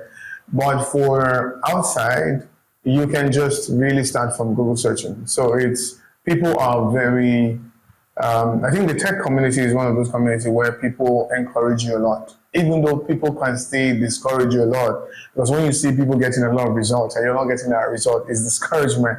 But if you're just getting started, they can really encourage you. There are tons and tons of Slack groups that you can join. There are tons of online meetups that you can do. Some persons even do morning brew, like morning coffee sections, like every Monday, every weekend. So you just join them and you get acquainted with what's happening in your industry at that time. So you could actually join as many groups as possible. So aside these internal resources, because what you just described sounds to me like resources made available by people who are in development. Sure. Now, are there other, do you think that in the government, state government, federal government have made enough resource available for young developers? And then if they haven't, what do you think is missing in the whole development system in Nigeria, developer system in Nigeria, from the perspective of the government, not within your group now? Okay, I think personally that the ecosystem in Nigeria is not thriving yet. Privately, the ecosystem is thriving a bit, but the thing is everybody is doing things in silence, secretly in their rooms. I personally have been in my room for the past 3 years just working and not really coming out. Right, but in terms of the government aspect of things, I would say a complete no. I would say no because there's a whole lot of things that is needed for a developer to thrive. If you don't have some very constant factor, you will not be able to thrive as a developer, irrespective of the part of the country that you are.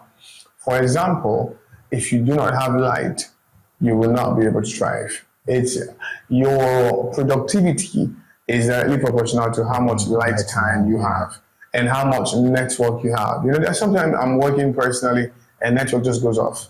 Like I can't continue. Like probably I'm on a call and the next thing I just realized that my network just dropped to 0. I can't continue with the call and the person is saying, hello. You just have to wait for the call to end or wait for the network to come back and then you go send an apology note. Hey, I'm sorry, it's the network. So you keep on saying that same thing multiple times, right? So I don't think that the government is providing a lot of resource for people who are working remotely or people who are in the digital space. You have to cover up so many things yourself. I did a boot camp. We had 4,000 persons in a boot camp. Lots of persons, while they were on the boot camp, lots of them had light fluctuations in different part of the country, not like the same part of the country, different part of the country. A lot of them had light fluctuations. You won't believe that their laptop got fried. Many of them. Some of them, their transformer just went off. Wow. Their laptop got fried. So you can usually see pictures of people who say, hey, my motherboard just went bad. Why? Because light just fluctuated. There are some persons who say, I started this boot camp to learn, but in the process of this boot camp, they came and they took my transformer away. As crazy as that is, they took my transformer away and now I can't really join the boot camp. So I think there have to be adequate resources put together for people who are working remotely or who are building application, from security to light to even credit facility for you to acquire gadgets. Naira is not doing so well in the market. I remember when I started, say like 8 years ago, you could actually get a brand new PC for 90,000. That's how much I got my first brand new PC, 90,000. But now, if you want to get a brand new PC, you should be thinking like maybe 2.5 million. Exactly. So if you are a developer, irrespective of how good you are, there are some things that you will not be able to do if you do not have a very good PC that you want to use, right? So I think credit line will be a very good thing for the government to do. You borrowing money to get gadgets at 36%, it's a very, very terrible deal. At DSAG Engineering and Services, we anticipate, manage, and deliver. Since 2000, we have been a leading EPC company, ensuring customer satisfaction through quality service and timely delivery. With integrity, proficiency, and innovation at our core, we provide world-class solutions tailored to your needs. From engineering designs and construction to procurement, manpower outsourcing, and maritime supplies, DSAG delivers excellence. Partner with us today. Visit www.dsag.net or call +234 807 254 8724. DSAG Engineering and Services, anticipate, manage, deliver.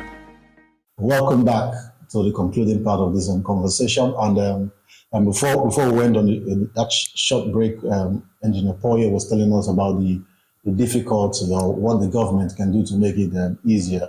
And I tend to agree with him because, these days, the tech and media space are kind of an outlet for young people to make a living. We don't have people vying for conventional jobs anymore. People are leaning inwards towards developing their skill and making money out of it.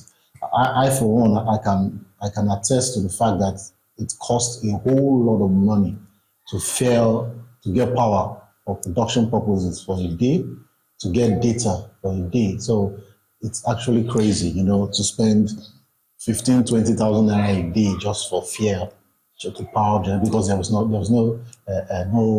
national power.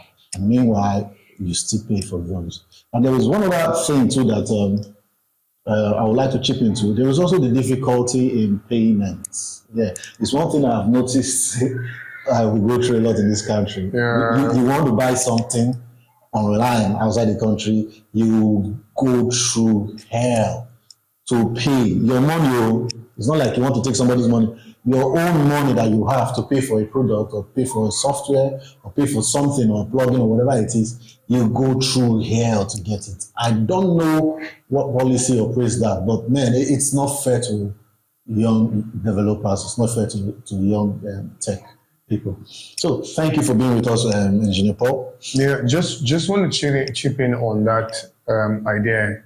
Being able to collect payment as a person.